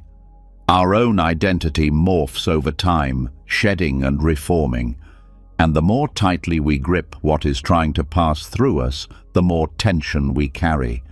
Trying to hold sand only makes it slip faster. This doesn't mean we stop loving. It means we stop confusing love with possession. True love allows things to move. It doesn't hold by force. It doesn't anchor with fear. It opens the hand and says, "Thank you for being here," even as the goodbye begins to form. This kind of release doesn't happen all at once. It unfolds. First, you notice the grip, then you soften it, then you breathe through the emptiness, and slowly you begin to see that the space left behind isn't loss. It's clarity. The sand didn't vanish. It returned to the earth. What was never yours to hold is finally free, and so are you. Trusting what leaves means seeing movement as part of the design. It means honoring the impermanence instead of resisting it. Every sunset is a letting go. Every exhale is a release. Every goodbye, a reminder that we are not here to collect and keep, but to touch and release. And this applies not just to relationships or possessions, but to emotions, thoughts, seasons of life. You may have carried a version of yourself that no longer fits, an ambition that once drove you but now feels hollow, a belief that once protected you but now restricts. These too must be allowed to slip away. To release without mourning doesn't mean you feel nothing. It means you allow the grief to pass through without making it permanent. You let the tears fall, but you don't turn them into chains. You sit with the ache, but you don't wear it like a name. You allow the moment to complete itself without clinging to the feeling it left behind. This is where peace lives, not in the absence of change, but in the presence of trust. Trust that life knows what it's doing, that what leaves makes space for what is next, that every exit is also an entrance to something unseen. This doesn't make the process easy. Some goodbyes are soft, others break you. But even the heartbreak carries a teaching that your heart can break and still remain whole. That loss is not the end of love. It's part of how love teaches depth. Over time, you begin to see that the less you try to hold on to, the more free you feel, the lighter you become, not empty, clear, not detached, deeply present. And in that presence, you start to notice beauty you missed while holding on, the way the wind touches your skin, the way silence wraps around you when the noise is gone, the way letting go makes room for breath. This lesson transforms how you relate to life. You stop rushing to secure outcomes. You stop trying to freeze time. You begin to participate instead of possess. You touch moments fully without needing them to last. You give your love completely without needing it to stay. And the irony is, the more you live this way, the more connected you feel. Not because you've captured anything, but because you're no longer afraid to lose it. You experience the fullness of now, not through grip, but through presence. So many people live in mourning, not just for what's gone, but for what they fear will leave. Anticipating loss, bracing for it, living half present in a moment they're already trying to hold on to. But that grip is the source of so much sorrow. It blinds you to the joy that's still here. It turns love into anxiety. It turns peace into a project. But when you allow the sand to slip, you meet what's real. You feel what's still with you. You honor what has passed. And you welcome what comes next, not as a replacement, but as a continuation. Tonight, notice what you're still holding, not with judgment, with kindness. What are you afraid to lose? What are you still gripping, even gently? Say to yourself, if it's meant to go, I won't make it stay. If it's meant to stay, I won't push it away. I will love fully, and I will release freely. Then open your hand. Let the sand fall.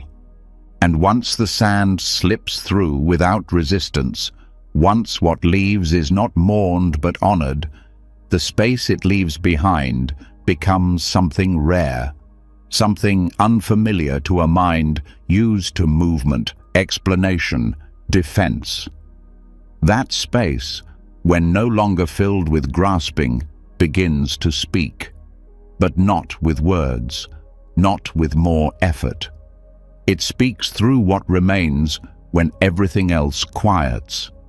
This is where the real shift begins, not with a reaction, not with a plan, but with the silence that finally answers the noise.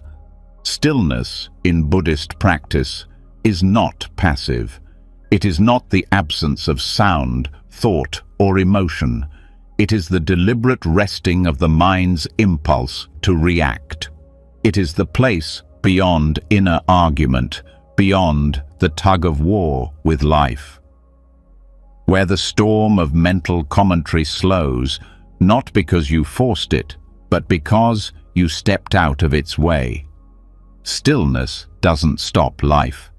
It stops the illusion that you must constantly respond to it. The noise, for many, becomes the default, the commentary, the worry, the mental rehearsals, the imagined futures and replayed pasts.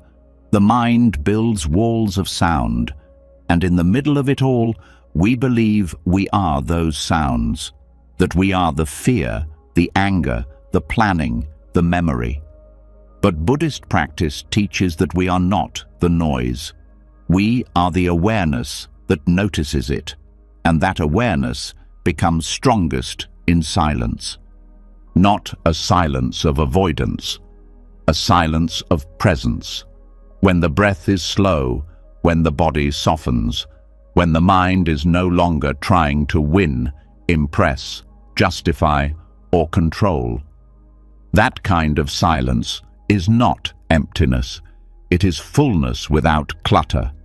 Non-reaction is one of the most radical teachings of the path, because it breaks the pattern the mind has built for survival, that everything must be answered, every insult must be defended, every discomfort must be solved, every uncertainty must be resolved. But in stillness, the truth becomes clear. Not every thought needs your attention. Not every feeling needs your comment. Not every moment needs your intervention. This doesn't mean you become indifferent.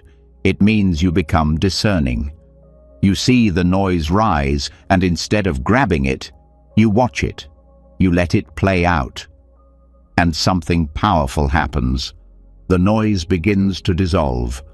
Not because it was defeated, but because it was no longer fed. Reaction feeds noise. Silence starves it.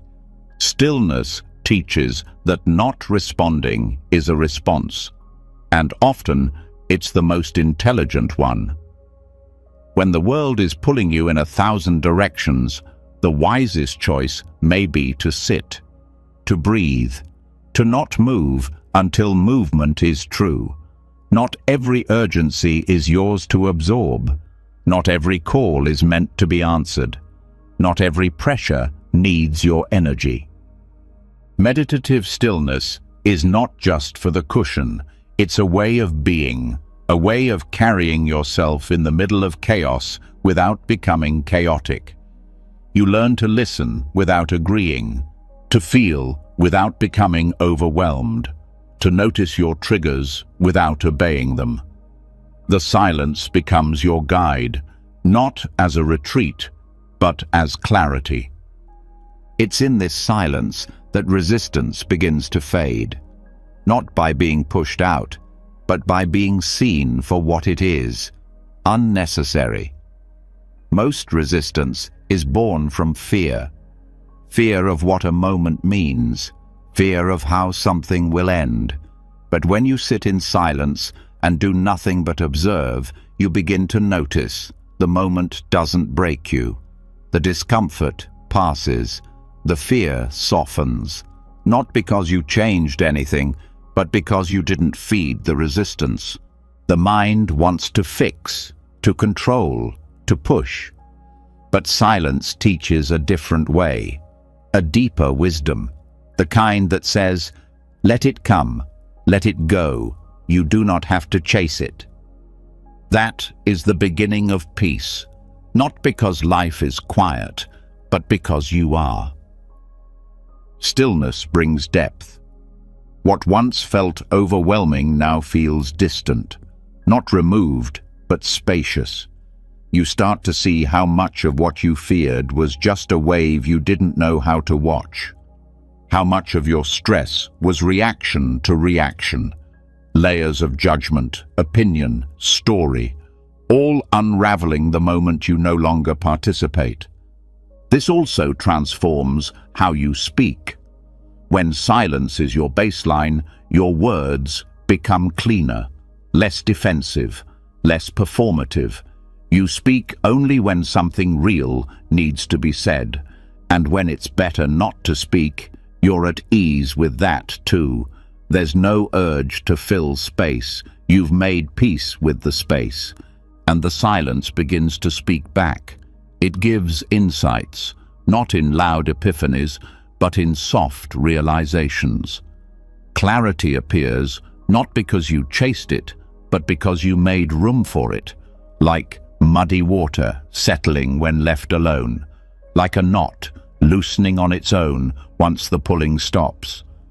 You learn to trust the quiet, to respect it, to find comfort in it, and in doing so, you stop trying to manufacture peace.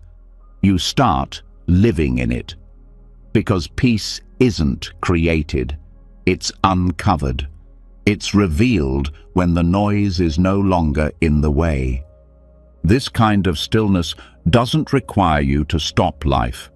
It asks you to stop believing that every emotion is a call to action, that every thought deserves a stage, that every feeling means you're broken.